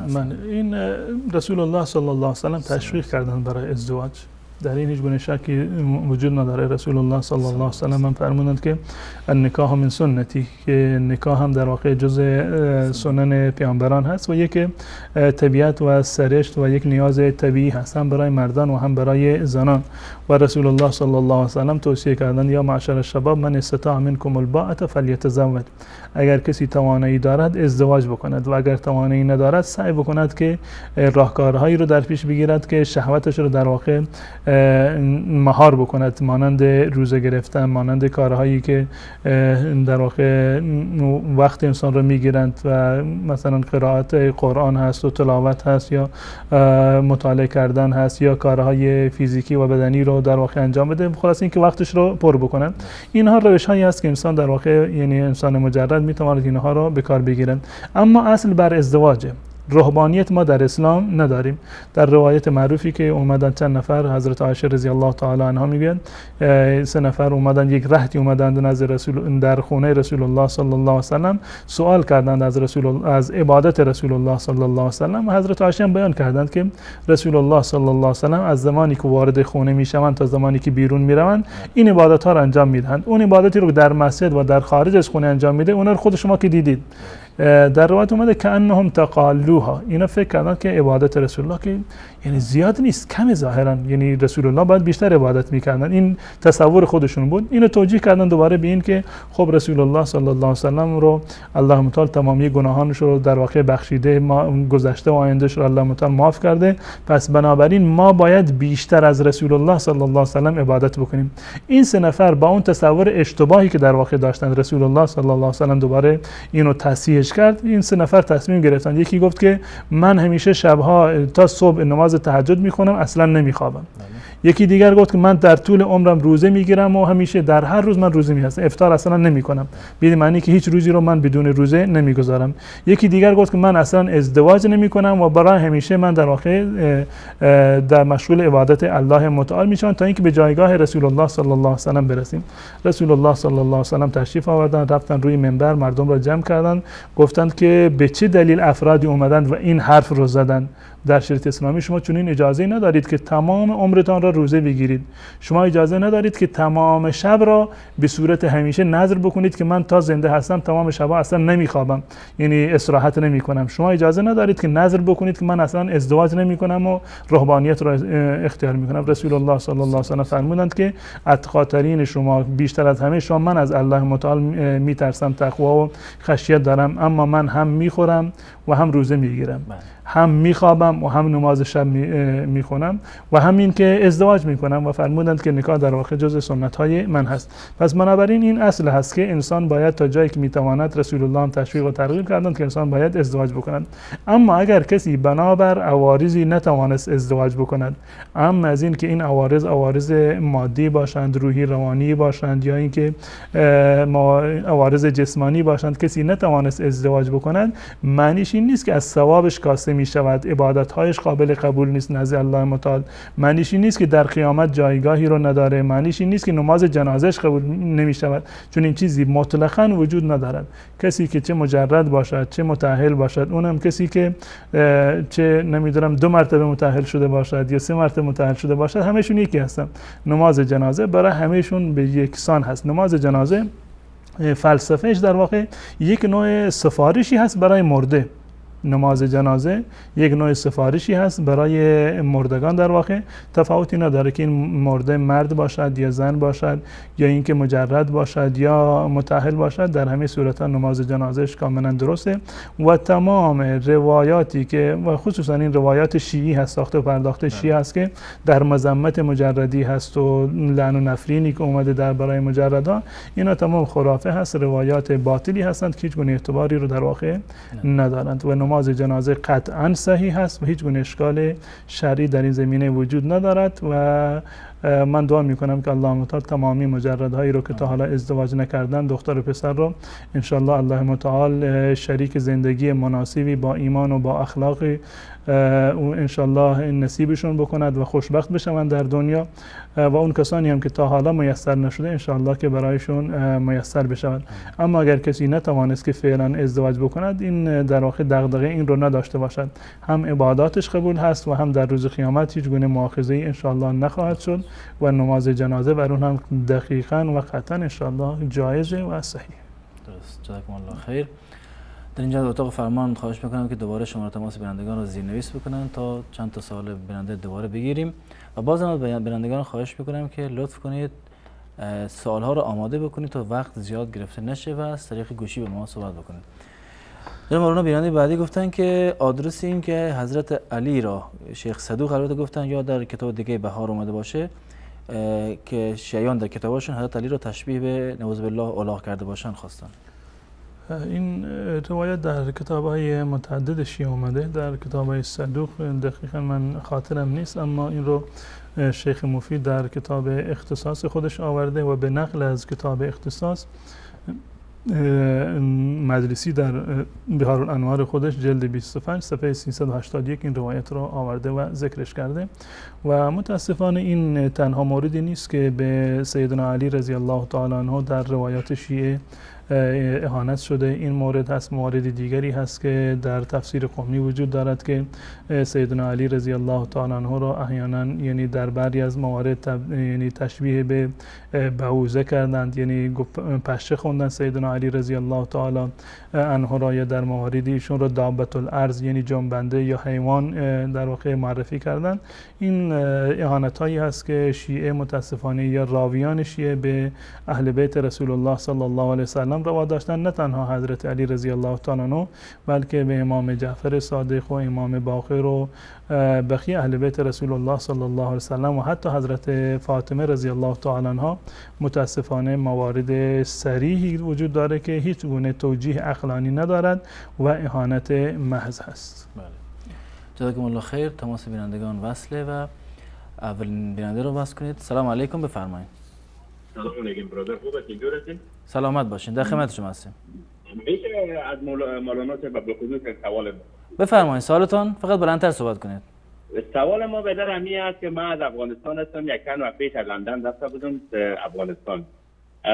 خلاصه بکنم که خلاصه برای دوستا خانه یک پیر بردن و پیرم در طول روز پیش از اینکه ما خانه از اون بریم کسی از من یک تقاضای کرده بود، تقاضایش برآورده کرده بودم، هیچ کس هم خبر نداشتم. خانه پیر بالاخره رفتیم چای نانش خوردیم و بالاخره همون آدم تو وادار کرد که مرا تو فامان که بدر توی امروز اینی کار کردی و فلانه کردی که خوشی کردی او هم یک مجاهد یکمی داستان شماره تر بگیم، یکم طولانی هست ولی خب تو خوب متوجه بشین بیننده گرامی. او دعا کرد که چیکار کنه؟ من از این رفته بودم افغانستان، از بعد از چند روز مرا دوستا خانه یک پیر بود. درست. خانه یک پیر برد و بالاخره دمی طول روز پیش از اینکه خانه پیر بریم من قد یک کسی تقاضا کرده بود چیزی ما برش داده بودم و بالاخره گپ بین ما و از امو بود. خانه پیر رفتیم، پیر از دیگه پا خبر نبود و بالاخره پیر وقتی که خطش رفتیم دیدیم و سیستیم گپا اصلا گپا نبوده. او تو برای من وادار کرد که یعنی توی کار کردی، یعنی کار خوب کردی یا یک چیزی، یعنی مرا فامان به شکل از اشکالش مرا فامان دیگه. من نمیفهم که اینا تشکل قلوب دارن یا اینا که کدام راز دیگه دارن. گفت من متحد به گپا نیستم به پیر و پیرداری. من صحیح درست است، میفهم که آدم خوب است. سوال واضح است، ان شاء الله پاسخ دریافت میکنیم. منهج یک مسلمان آدم خوب است ولی به این پیمانه که او گفت دیگه به این پیمانه هیچ تصور نمیکنه. درست. تشکر میکنیم از شما. سوال واضح. تماس بعدی رو بس کنیم. سلام علیکم، بفرمایید. بله سلام علیکم. و علیکم السلام و رحمت الله، در خدمت شما هستیم. استاد محترم یک چند سوال داشتم. سوال اولی که در اروپا بعض موادایی هست که در بینش الکل می باشه، مثلا میتایل الکل یا ایتایل الکل که ما مثلا در کیمیا یک وقت خوانده بودیم، همین الکل‌ها می باشن، مثلا در خمیر می باشه یا در سرکه می باشه یا در بعض چیزای دیگه. و ما بعضشان پرسانم کردیم که الکل ما خو نمیخوریم، مرام بازو گفتن این الکل که شما نمیخورین این الکل نیست، این الکلایی است که وقتی این مدت تاریخی که یک مواد غذایی داره پیش از اون تاریخ خراب نشه، به اون خاطر این مقدار انداخته میشه که یخچالا مونده بشه. من گفتم باشه از استاد پرسان کنم که چند وقت پیش خواهرم پرسان کرد به خاطر عطر که اگر عطر الکل باشه ما بزنیم گناه داره یا نداره. ما امو روز نشد که زنگ میزدم تلفن رخ نشد، باز امروز خواستم که این سوال از استاد مطرح کنم که در این بعض مواد غذایی خصوصا در خمیر و در سرکه و اینا. و سوال دومی استادی است که کسانی که تنها جمعه نماز میخوانند استاد یا ما مثلا فاسق منافق و یا روشن فکر در کدام کاتگوری یا قرار میگیرن استاد که تنها جمعه نماز میخوانند؟ بله تنها نماز جمعه. درست. فکر میکنن که این 5 وقت نماز دیگه اونقدر مهم نیست پیشون، هم روزای جمعه مهم است. یعنی در یک هفته 35 وقت نماز تقریبا فکر میکنم میشه نمیخوانن، یک روز جمعه انتخاب میکنن. درست. و سوال سومی که مثلا بعضی کسایی که استاد میگن که ختم قرآن بر مرده و یا موسیقی غذای رو است، خب اطلاق ما انسان ها قرآن عظیمشان است. در قرآن شریف نه بر مرده ختم آمده، نه گفته شده که وقتی کسی مرد شما برش قرآن شریف بخونین و نه گفته شده که شما وقتی که زنده هستین موسیقی بشنوین که غذای روز. بنان انسان ها نظر به اطلاق خود مثلا ما با یک ماشین نظر به اطلاقش که عمل میکنیم و بسیار خوب سالها بر ما کار میده.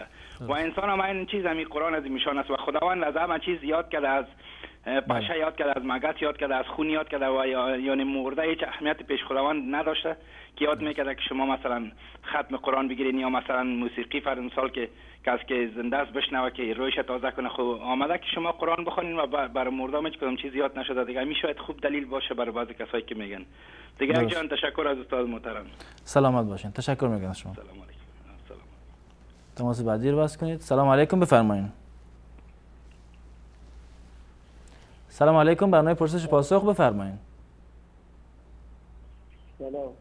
علیکم السلام و رحمت الله. لطف کنید که این صداتون رو بلندتر کنید.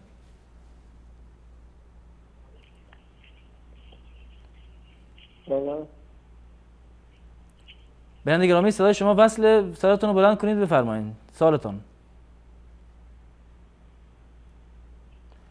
سلام علیکم، بفرمایید. سلام علیکم، برنامه پرسش پاسخ بفرمایید. بفرمایید برادر گرامی. بینندگان لطف کنید از طریق گوشی با ما صحبت کنید، منتظر نباشین صداتون در تلویزیون برده باشه. علیکم السلام و رحمت الله، در خدمت شما هستیم. سوالتون؟ سلام. یه سوال داشتم، این که زنی که الان مثلا حامله بشه بعد شوهر تا چه مدت میتونه باهاش همخوابی کنه، تا چند ماه؟ این اگه جواب بدید ممنون میشم. سوال دیگه هم دارین؟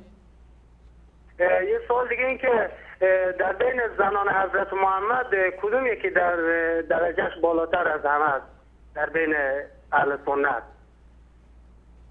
درست. تشکر میکنم از شما. دست شما درد نکنه. سلامت باشین. خداحافظ. برنامه پرسش پاسخ. سلام علیکم، بفرمایید. سلام علیکم و رحمت الله. و علیکم السلام و رحمت الله و برکاته، در خدمت شما هستیم. ما سوال دارم که سوال این است، یک درود شریف است به اسم دافع البلا والوبا والمرض والقحط، همین دعا، همین درود شریف درست است خواندنش یا نه؟ سوال دیگه هم دارین؟ سوال دیوم این که آیا تفسیر حسینی خوندنش درست است یا نه؟ تفسیر حسینی. تفسیر حسینی. سوال سوم این که درباره می فدک ما را کمی روشن نکرده که فدکی چون امروز چوپای دروغو قضیه خیلی در این باره کتابای خودشون برای بسیار آوردن کتابای اهل سنت فدک ما روشن نکرده این قضیه رو. این بحثش طولانی، متاسفانه فکر نکنم وقت باشه، اگر وقت شد انشالله کم باشه که قضیه ما بفهمیم حق کلام طرف باذن الله. سوال دیگه داره که به همین درباره 4 کتابی که در افغانستان تاجیکستان بسیار میخوان، کتاب رو کی چی نویسنده است، کی باشه با ما توضیح میده؟ کتاب 4 کتاب جوهر الکتاب 4 کتاب. بله بله من متوجه نشدم. همین توضیح میده که کی نویسنده است، کی است؟ انشالله سوال واضحه. السلام علیکم. سلامت باشین. تشکر میکنیم. تماس بعدی رو بس کنید. سلام علیکم، بفرمایید. سلام. علیکم السلام و رحمت الله، در خدمت شما هستیم. استاد کسی که مثلا وضو کامل داشته نباشه، خب حالا مثلا نصف وضو گرفته، قبول نه؟ بله. دنباله سوال؟ دوباره سوال بپرسین. کسی که وضو نداشته باشه، متاسفانه قطع شد صداشون. برنامه پرسش پاسخ. سلام علیکم، بفرمایید. الو. سلام علیکم، بفرمایید، در خدمت شما هستیم. سلام، خسته نباشید. سلامت باشین، در خدمت شما هستیم. سلام گرم دارم خدمت استاد گرامی عبدالقدوس دهقانی. علیکم السلام و رحمت الله. بفرمایید سوالتون. دو سه تا سوال داشتم. سوال اولی این که اون مثلا یه جوانی مثلا هی گناه میکنه و دوباره توبه میکنه، هی گناه میکنه دوباره توبه گناه انجام میده، دوباره مثلا باز پیش خودش میگه مثلا من چیزی خدا رو ناراض کردم، اینو توبه میکنه دوباره. درست. باز مثلا دوباره گناه میکنه دیگه، اینجوری مثلا یه گناه انجام میده بعدش مثلا دوباره میخواد توبه کنه. درست. دوباره توبه میکنه باز دیگه. یه سال دوم این که یه جوانی مثلا گناهی انجام میده یا نمیده، دقیق نمیده، این که مثلا یکی بیاد واسش تهمت بزنه بگه مثلا این همچی گناه کرده، من دیدم این نمیدونم زنا کرده چی کرده، مثلا بیاد به بقیه بگه و قصد این که آبروشو ببره. درست. میخواستم ببینم چجوریه در حالی که اون شخصم گناه انجام داده یا نداده. درست. سال بعدی؟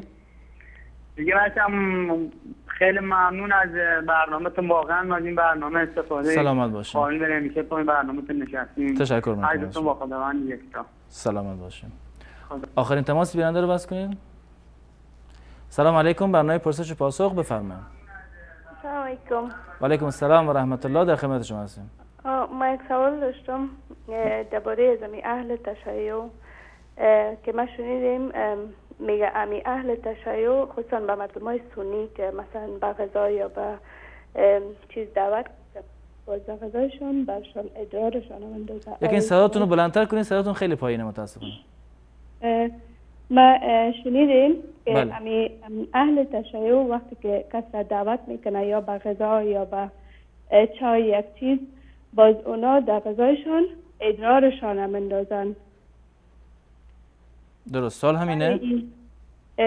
یعنی این صحیح هستن یعنی و یک سوال دیگه ای که یک چند وقت کوتاه میشه که ما همراه یک فامیل آشنا شدیم که اونا شیعه هستن و اونا ما را به غذا دعوت کرده. آیا قبول دعوت اونها صحیح است یا نه؟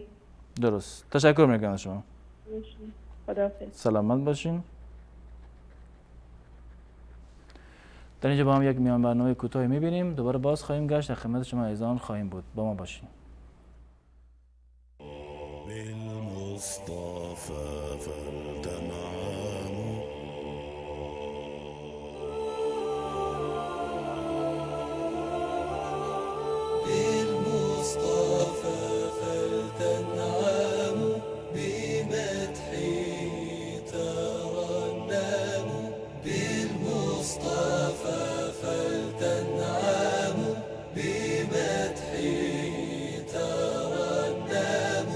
أحلى الورى طه حبيبي صلوا عليه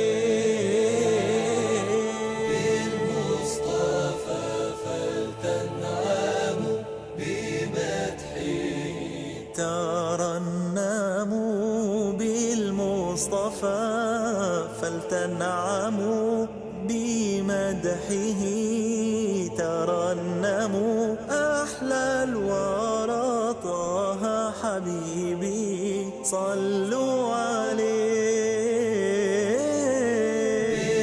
بالمصطفى فلتنعموا بمدحه ترنموا أحلى الورى طه حبيبي صلوا عليه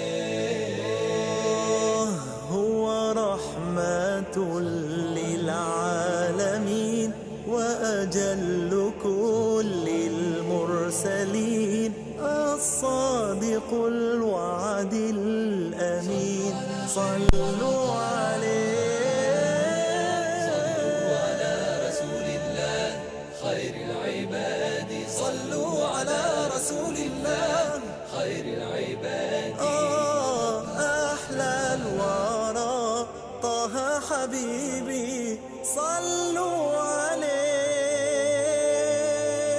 يهفو لنا يا سعدنا يشتاق لقياه بنا أواه فاض حنيننا صلوا عليه على رسول الله خير العباد صلوا على رسول الله خير العباد أحلى الورى صلوا عليه بالمصطفى فلتنعموا بمدحه ترنموا أحلى الورى طه حبيبي صلوا عليه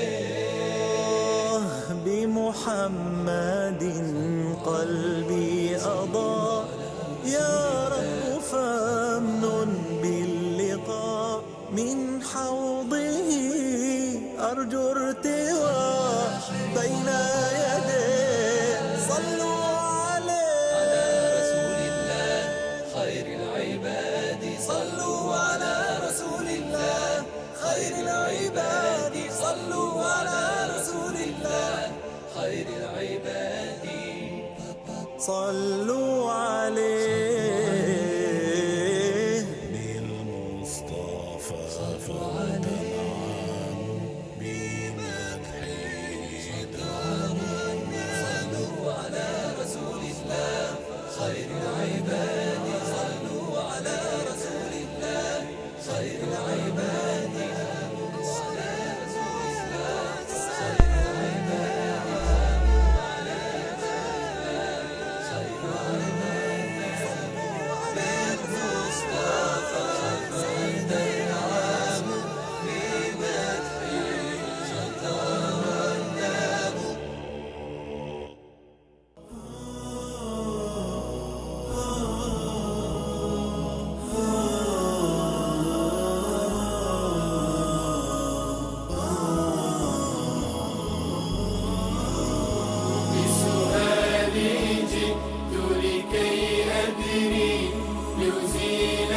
حيرة من أمري فهنا علم وهنا نور وهنا منبع كل الفكر نهر من فقه يتجلى بعقيدة صدق في صدري لبيك أتيتك في لهف بسؤالك يا أهل الذكر بسؤالك يا أهل الذكر بسؤالي جئت لكي عرض سلام و خسته نباشید مجدد دارم خدمت بینندگان عزیز.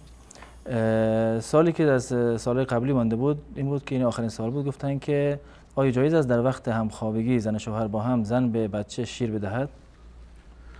بله، هیچ گونه ممانعت شرعی نداره، چه در حین همخوابگی باشد یا در حالت جنابت باشد. شیر دادن به بچه از نظر شرعی هیچ گونه مشکلی ندارد و کاملا جایز هست و قطعا بچه‌ای که شیرخوار هست یعنی خیلی کوچک هست و اشکال شرعی نداره که در حضور اون یعنی زن و شوهر عمل زناشویی و همبستری رو انجام بدن و در این حالت اگر نیازی بود که به بچه شیر بدهند از نظر شرعی هیچ گونه ممانعتی هم نیست. درست. جزاکم الله خیر. بیننده بعدی گفتن که مدتی قبل کسی از من تقاضایی کرده بود و من هم تقاضاشو برآورده کردم و بعد رفتیم به خونه یکی از پیرها و در خونه پیر اون پیر به ما خودش این قضیه رو تعریف کرد که تو این کار رو کرده و تقاضای این رو برآورده کردی در حالی که اون در اون جا وجود نداشت. آیا این پیرها علم غیب میدانند و این آگاهی دارن یا نه؟ در مورد کسانی که خودشون را پیر در واقع معرفی میکنند، این پیر با غیر پیر با مرید هیچ گونه تفاوتی رو ندارند. اون کسی که اهل تقوای بیشتری باشد، پرهیزگاری بیشتری باشد، بیشتر مطابق سنت باشد، اون نزد الله متعال محبوبتر هست و مقربتر هست. و بسیاری از این پیرهای، من تعمیم نمی کنم این حکم را، اما اکثر پیرها چه بسا که 80-90% کسانی که ادعای پیری و مریدی می کنند در واقع انسانهایی هستند که برخلاف سنت رسول الله صلی الله علیه وسلم و برخلاف شریعت دارند عمل می کنند. و متاسفانه در میان این پیرها یک موردی هست که یعنی انسان باید در مقابل پیر خودش ساکت باشد. هرچی پیر گفت آمنا و سلمنا. تعبیر خاصی دارن در مورد پیرهای خودشون که انسان در جلوی پیر خودش یعنی مرید در جلوی پیر خودش مانند مرده باشد در جلوی زنده. اون کسی که در واقع غسل میت میدهد باید بین گونه باشند، یعنی هیچ گونه حرکتی از خودش نشان ندهد و کاملا در واقع ساکت باشند، آروم باشند، اعتماد بکنند به حرف پیر خودشون و قبول بکنند ولو اینکه ظاهرش خلاف شریعت باشند. چون این چیزی را ما در میان رابطه صحابه با رسول الله صلی الله علیه وسلم نداریم. در رابطه ای که صحابه رضی الله تعالی عنهم اجمعین با رسول الله صلی الله علیه وسلم داشتند به هیچ عنوان این گونه نبوده که یا حتی رسول الله صلی الله علیه وسلم اجازه نمیداد که کسی جلوی رویش بلند بشود و وقتی که رسول الله صلی الله علیه وسلم وارد مجلس میشد اجازه نمیداد که کسی بلند بشود و هیچ کسی از صحابه هم بلند نمیشدند زیرا میدانستند که رسول الله صلی الله علیه وسلم این حرف را دوست ندارد. امروزه پیرها نشستند و دوروبرش در واقع مردم ایستادند و اجازه نشستن ندارند. اگر پیر بخواد حرکتی بکنه تمام مردم بلند میشوند به پیشوازش در واقع میایستند. اینا تمام کارهای خلاف شرعی هست. یا خود این که در مقابل اشتباهات پیر در واقع سکوت بکنند مانند مرده در جلوی زنده باشند، چون این چیزی در محضر رسول الله صلی الله علیه وسلم ما نداشتیم.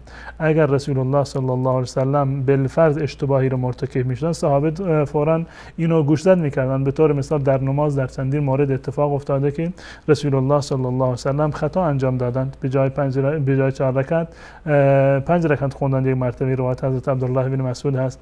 یا به جای 4 رکعت یک مرتبه 2 رکعت خوندند و سلام دادند. فکر کردند 4 رکعت تمام شده. صحابه فوراً عرض کردند یا رسول الله چی شده؟ نماز کم شده یا اینکه شما اشتباه کردید؟ حتی حدیث معروف ذوالیدین هست، یعنی حتی اصحاب رسول الله صلی الله علیه و سلم در مقابل خود رسول الله صلی الله علیه و سلم که منبع وحی بودند مثل میت جلوی زنده در واقع نبودند. یا مثلا در مورد حضرت عمر رضی الله تعالی عنه وقتی که گفت که کسی حق ندارد که مهریه رو اضافه بکنند، یک پیرزاری بلند شد و اعتراض کرد، ایشون کاملا قبول کردند. این مبنایی که امروزه در میان پیرها و مریدها وجود دارد، این مبنای غیر اسلامی هست، برخلاف سنت رسول الله هست و برخلاف روش صحابه و سلف صالح ما هست. این یک جنبه هست. جنبه دیگر این که هیچ کسی در میان امت اسلامی قداستی رو ندارد غیر از رسول الله صلی الله علیه و سلم. متاسفانه امروزه تبرکی رو که مریدهای امروزی از پیرهای خودشون انجام میدهند، حتی صحابه از رسول الله انجام نمیدادند، با این که وجود رسول الله صلی الله علیه وسلم مبارک بود. در این هیچ گونه شک و شبهه‌ای نیست. ما معتقد هستیم که تبرک به شخص رسول الله، به آثار رسول الله صلی الله علیه وسلم جایز بوده و صحابه این در واقع این کار رو انجام میدن. تبرک به آب دهان رسول الله، به موی رسول الله یا به آثار دیگر رسول الله صلی الله علیه وسلم از عقیده اهل سنت و الجماعت جایز بوده. منتها این مخصوص رسول الله صلی الله علیه وسلم هست. آب دهن هیچ کسی بعد از رسول الله صلی الله علیه وسلم دیگه مبارک نیست. موی سر هیچ کسی بعد از رسول الله مبارک نیست. سجاده ای که یک عالمی نشسته، ولو اینکه امام ابو حنیفه باشه، امام مالک باشه، امام شافعی باشه، امام بخاری باشه، اون دیگه تبرکی نیست. هیچ کسی بعد از رسول الله صلی الله علیه وسلم برکتی رو ندارند. این گونه که یعنی ما از اونها تبرک در واقع بجوییم و تمام اینها جز موارد تبرک های نامشروع و ناجایز هست. و عرض کردم که این گونه اعمالی که در جلوی پیرهایی که یعنی مطمئنا پیرهایی که در واقع برخلاف سنت رسول الله باشند، اینها در واقع هیچ گونه نه برکتی رو دارند و نه قداستی رو دارند و حتی نباید احترامی هم در واقع داشته باشند. این بیننده عزیزمون یکی از مواردی بود که ایشون مثلا گفتن، من رفتم و متوجه شدم که ایشون واقعا دروغ میگوید. خب این پیرها فقط برای این نشستن در اونجا که جیب خودشان را پر بکنن در واقع و از این طریق دارند امرار معاش میکنن. توانایی کسب و کار رو ندارن، بساطی راه انداختن، نشستن، خودشون رو به عنوان پیر در واقع معرفی کردن. چند تا مرید که اونها در واقع ذینف هستند از این طریق دارند امرار معاش میکنن، اونها رو نشوندن در دروازه خودشون که برای این پیر در واقع کرامت بسازند و این رو در حد اولیاء الله در واقع بلند ببرند. هیچ کسی از دیدگاه اهل سنت و الجماعت حتی رسول الله صلی الله علیه وسلم غیب نمیدانستند و نمیدانند. حتی فرشتگان هم غیب نمیدانند.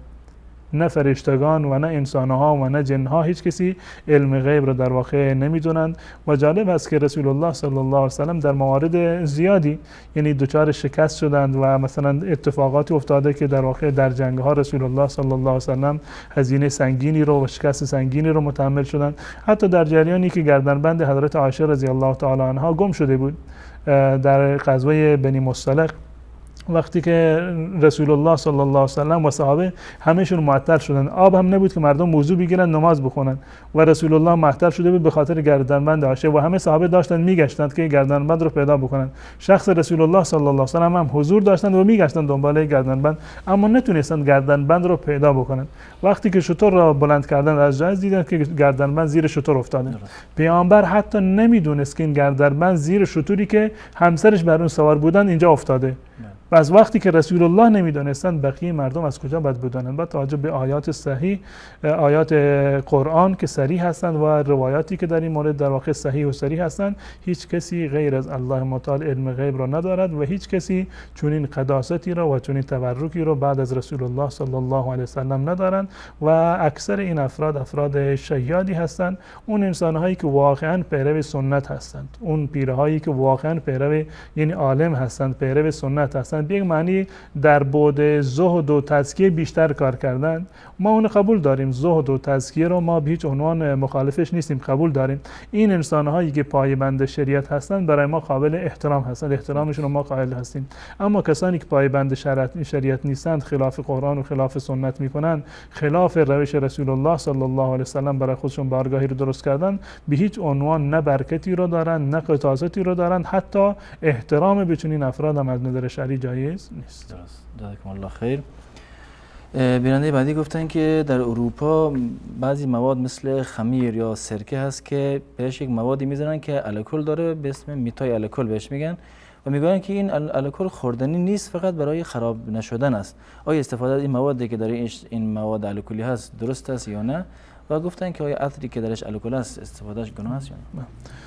الکل را فقط به صورت یعنی استفاده غذایی از اون که به عنوان یک مایع مست کننده هست و جزء مسکرات شمرده می شود، این حرام هست. نوشیدنش در واقع این حرام هست و از نظر شرعی جایز نیست. اما کاربردهای دیگرش از نظر شرعی هیچ گونه اشکالی ندارد. کاربردهای طبی رو که دارد برای ضد عفونی کردن و پزشکان که از اون استفاده میکنند هیچ گونه اشکال نداره، جایز هست. و همچنین به عنوان عطر وقتی که در عطر استفاده می شود باز هم اشکال نداره که بر روی لباس بپاشند یا بر روی بدن بپاشند، هیچ گونه اشکال نداره. وقتی که به عنوان یک مواد نگهدارنده استفاده می شود و از نظر عملی استحاله می شود، این هم از نظر شرعی اشکال ندارد.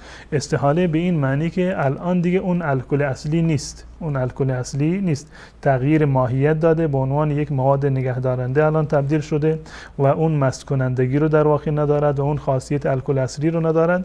در این صورت استفاده از اون از نظر شرعی اشکال ندارد و جایز هست. پس بنابراین غذاهایی رو یا موادی رو که به عنوان مواد نگهدارندهش از الکل استفاده شده، استفاده کردن از این موارد از نظر شرعی اشکال نداره.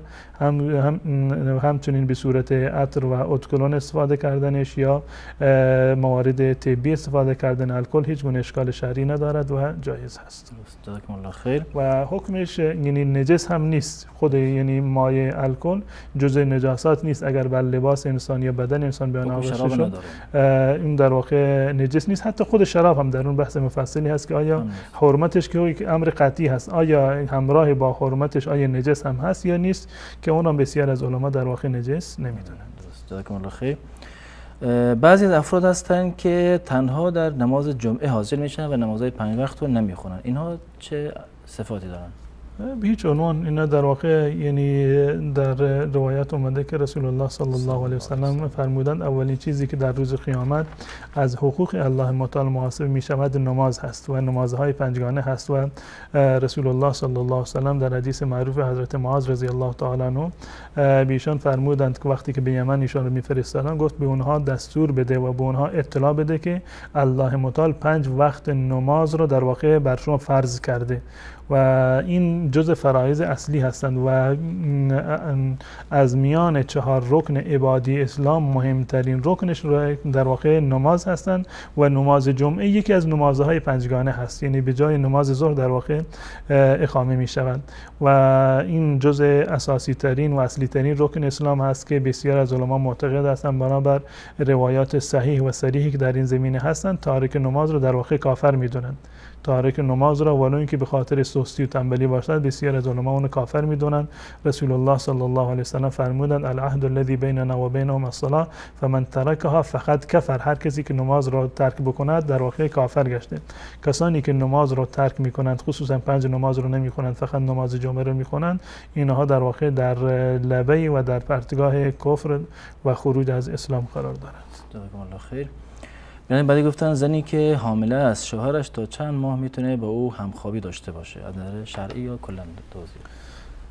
از نظر شرعی در این زمینه هیچ گونه ممانعتی وجود نداره و نه ممانعتی هست و نه کراهتی رو.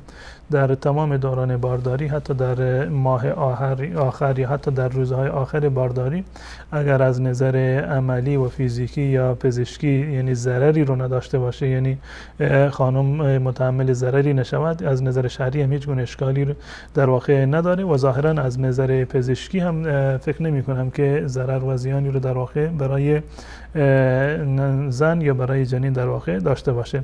از نظر شرعی هم هیچ گونه اشکال و ممانعت شرعی ندارد. جزاکم الله خیر. مقام و درجه کدام یکی از زنان رسول الله صلی الله علیه و سلم بالاتر از دیگران؟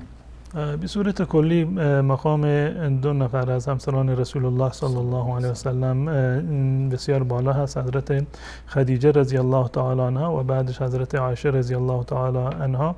و در مورد حضرت عایشه رضی الله تعالی عنها رسول الله صلی الله علیه و سلم می‌فرمایند که فضل و برتری رو که ایشون دارند مانند غذای فرید هست که در میان عرب ها از میان تمام غذاها در واقع برتر و بالاتر بودند. حضرت عایشه رضی الله تعالی عنها برتر هستند. جزاکم الله خیر. سوال بعدی بیننده در مورد درود شدید بود که گفتن که رافع البلا و الوبا و مرض و قحط است. نه، چون این دعای خاصی و چون این درود خاصی که اسمش باشه رافع البلا و قحط و نمیدونم برای رفع تنگی رزق باشه که نامش این باشه و خاصیتش این باشه، چون این دعای خاصی وجود نداره و چون این درودی نیست. درست. سوال بعدیشون هم در مورد خواندن تفسیر حسینی است، گفتن درسته؟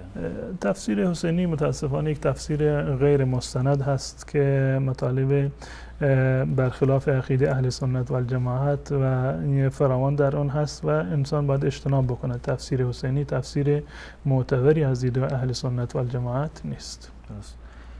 بیننده بعدی گفتن که خواندن 4 کتاب که در تاجیکستان افغانستان رواج پیدا کرده است چطور است؟ این 4 کتاب متاسفانه یعنی مطالبی که در اونها هست یعنی مطالب صحیح هم داره، مطالب اشتباهی هم در واقع داره و این قبول کردن این یا مثلا اعتماد کردن بر این 4 کتاب به صورت به صورت شعر هستند، یعنی اعتماد کردن به صورت 100% بر این کتاب در واقع درست نیست. انسان باید یعنی نگاه بکنند مواردی رو که در این کتاب اومده، مواردی رو که با کتاب و سنت هماهنگ هستند و مورد تایید کتاب و سنت هستند اونها قابل قبول هست، اما موارد دیگری که جزء خرافات هستند یا غیر مستند هستند اونها در واقع قابل پذیرش نیستند. درست. جزاکم الله خیر. بیننده بعدی گفتن که جوانی گناه میکنه، دوباره توبه میکنه، دوباره گناه میکنه و دوباره توبه میکنه، همیشه از گناه به دنبال توبه هم هست، این کارش چه حکمی داره؟ این عملی که این بیننده عزیزمون گفتن این از 2 صورت خالی نیست، یعنی 2 صورت رو میتونیم در این زمینه تصور بکنیم. یکی این که چنین فردی که توبه میکند و دوباره توبه میشکند توبهش توبه صادقانه هست، توبهش توبه صادقانه هست و توبه صادقانه رو الله متعال در واقع قبول میکنن، توبه نصوح را، توبه خالصانه رو الله متعال قبول میکنن و بعد از این که توبه خالصانه میکند و عرض کردم که توبه صادقانه این توبه ای هست که در واقع انسان از گذشته خودش پشیمان بشود و عملا از دست از گناه بکشد و در آینده تصمیم بگیرد من این گناه رو انجام نمیدهم و اگر از حقوق عباد هست، حقوق مردم هست، اینو دوباره بازگرداند. حداقل این 3 شرط رو داشته باشد، یعنی از گذشته پشیمان بشود، فعلا از گناه دست کشیده باشد و در آینده تصمیم داشته باشد که این گناه رو انجام نمیدهد. این توبه صادقانه است. اگر کسی این گونه توبه کرد، از گناهی توبه کرد اما بعد از 1 روز، بعد از 2 روز، بعد از 1 ماه، بعد از 1 سال دوباره وسوسه شد، به خاطر وسوسه نفس و شیطان دوباره اون کار رو انجام داد، در هنگام توبه صادق بود، عزمش رو جزم کرده بود که در واقع این گناه رو دوباره تکرار نکند، اما انسان هست، خطاکار از جایز الخطا هست و این گناه رو در واقع انجام داد، دوباره توبه بکند، این توبه رو الله متعال قطعا قبول میکند. کسی که صادقانه توبه کرده و بنابر اغوای شیطان و وسوسه نفس و شیطان توبهش رو شکسته دوباره صادقانه توبه بکند ولو اینکه 1000مین بارش باشد، باز هم الله متعال توبهش را قبول میکند و ارزشش نزد الله متعال مانند اولین باری هست که صادقانه توبه کرده بود. درست. یعنی این مطلب رو انسان باید در نظر داشته باشه. یک فردی 1000 مرتبه توبه کرده و 1000 مرتبه توبهش رو شکسته، یعنی توبه صادقانه بوده، الان برای 1001مین بار توبه صادقانه رو انجام داده. این توبه صادقانه و توبه خالص و توبه نصوحی را که 1000مین بار یا 1001مین بارش از انجام میدهد، دقیقاً الله متعال مانند اولین توبهش این رو در واقع قبول میکنند. اما کسانی که یعنی توبه در واقع یک نوع مسخره هست، از این طرف مشغول گناه هست، باز میگه توبه و از اون مشغول گناه هست، استغفر الله میگه و مشغول گناه هست، توبه میکند اما عزمش رو جزم نکرده که دوباره این رو انجام ندهند و در همون لحظه که توبه میکند و تصمیمش این است که الان توبه میکنه فردا این گناه رو انجام بدن، این توبه صادقانه ای نیست و چون این توبه را الله متعال قبول نمیکنه، توبه خالص و توبه نصوحی نیست و چون این افرادی احتمال زیاد هست که اینا دچار سوء خاتمه باشند، یعنی نهایتا الله متعال توبه اینها رو قبول نمیکند و توفیق توبه الله متعال به اونها عنایت نمیکند. اما اون کسانی که توبهشون صادقانه هست ولو اینکه 1000مین بارشون باشه، گناهی را به نادانی مرتکب شده و در واقع نمیخواسته، تصمیم نداشته، اما بنابر اغوای شیاطین جن و انس این گناه را انجام داده، الان پشیمان هست، میخواست صادقانه توبه بکند، امروز صادق هست، فرداش معلوم نیست، شاید فردا اغوا شد دوباره این کار را انجام داد، اما فعلا در حالی الان که توبه میکند صادق هست، از گذشتهش پشیمان هست، ناراحت هست، فعلا اون گناه را انجام نمیدهد و تصمیمش این است که فردا و پس فردا و روزهای دیگر هم انجام ندهد. در این زمینه روایتی از حضرت ابو هریره رضی الله تعالی عنه در صحیح مسلم که این رو الله که رسول الله صلی الله علیه و سلم از الله متعال نقل میکنن، یعنی حدیث قدسی هست که در این روایت اومده که رسول الله صلی الله علیه و سلم میفرمایند که اذنب عبد ذنبا، که یک انسان یک گناهی رو انجام داد، بعد از این که گناه رو انجام داد گفت اللهم اغفر لی ذنبی، پروردگار گناه مرا رو بیامرز.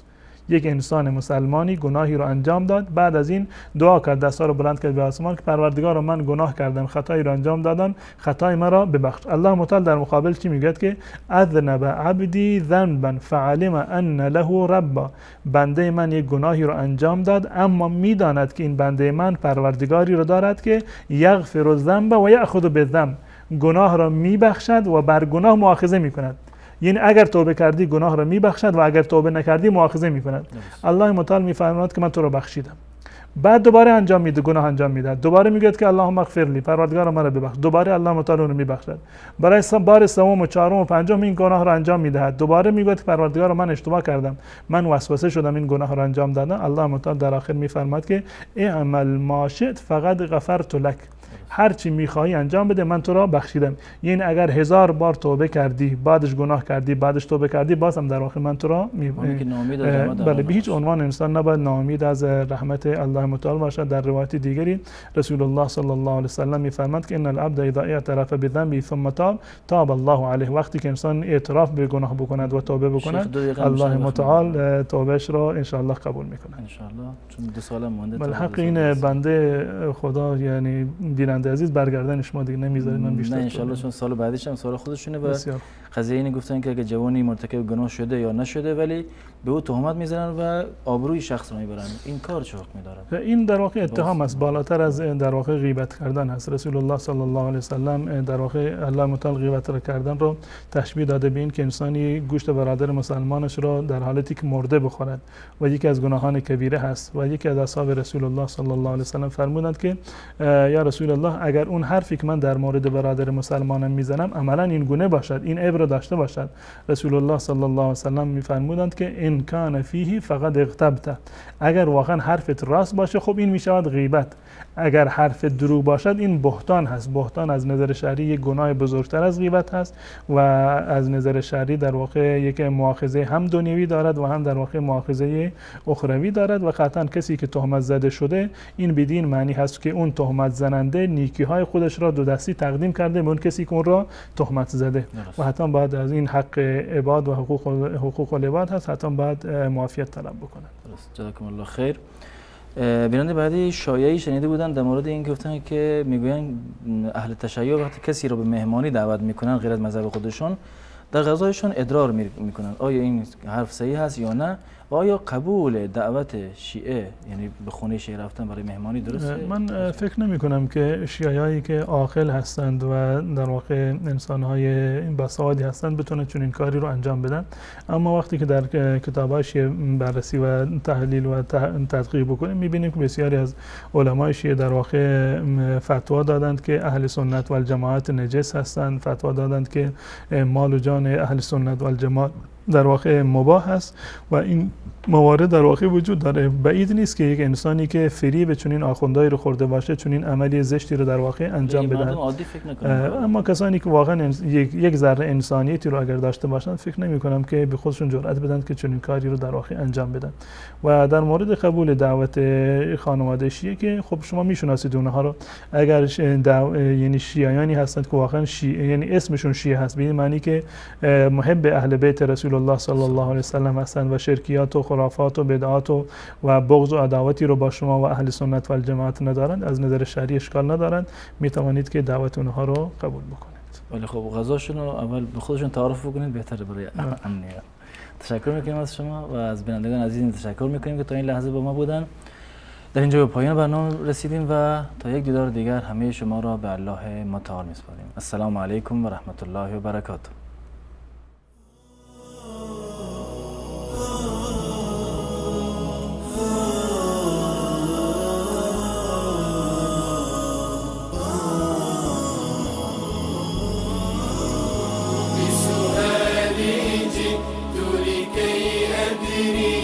ليزيل الحي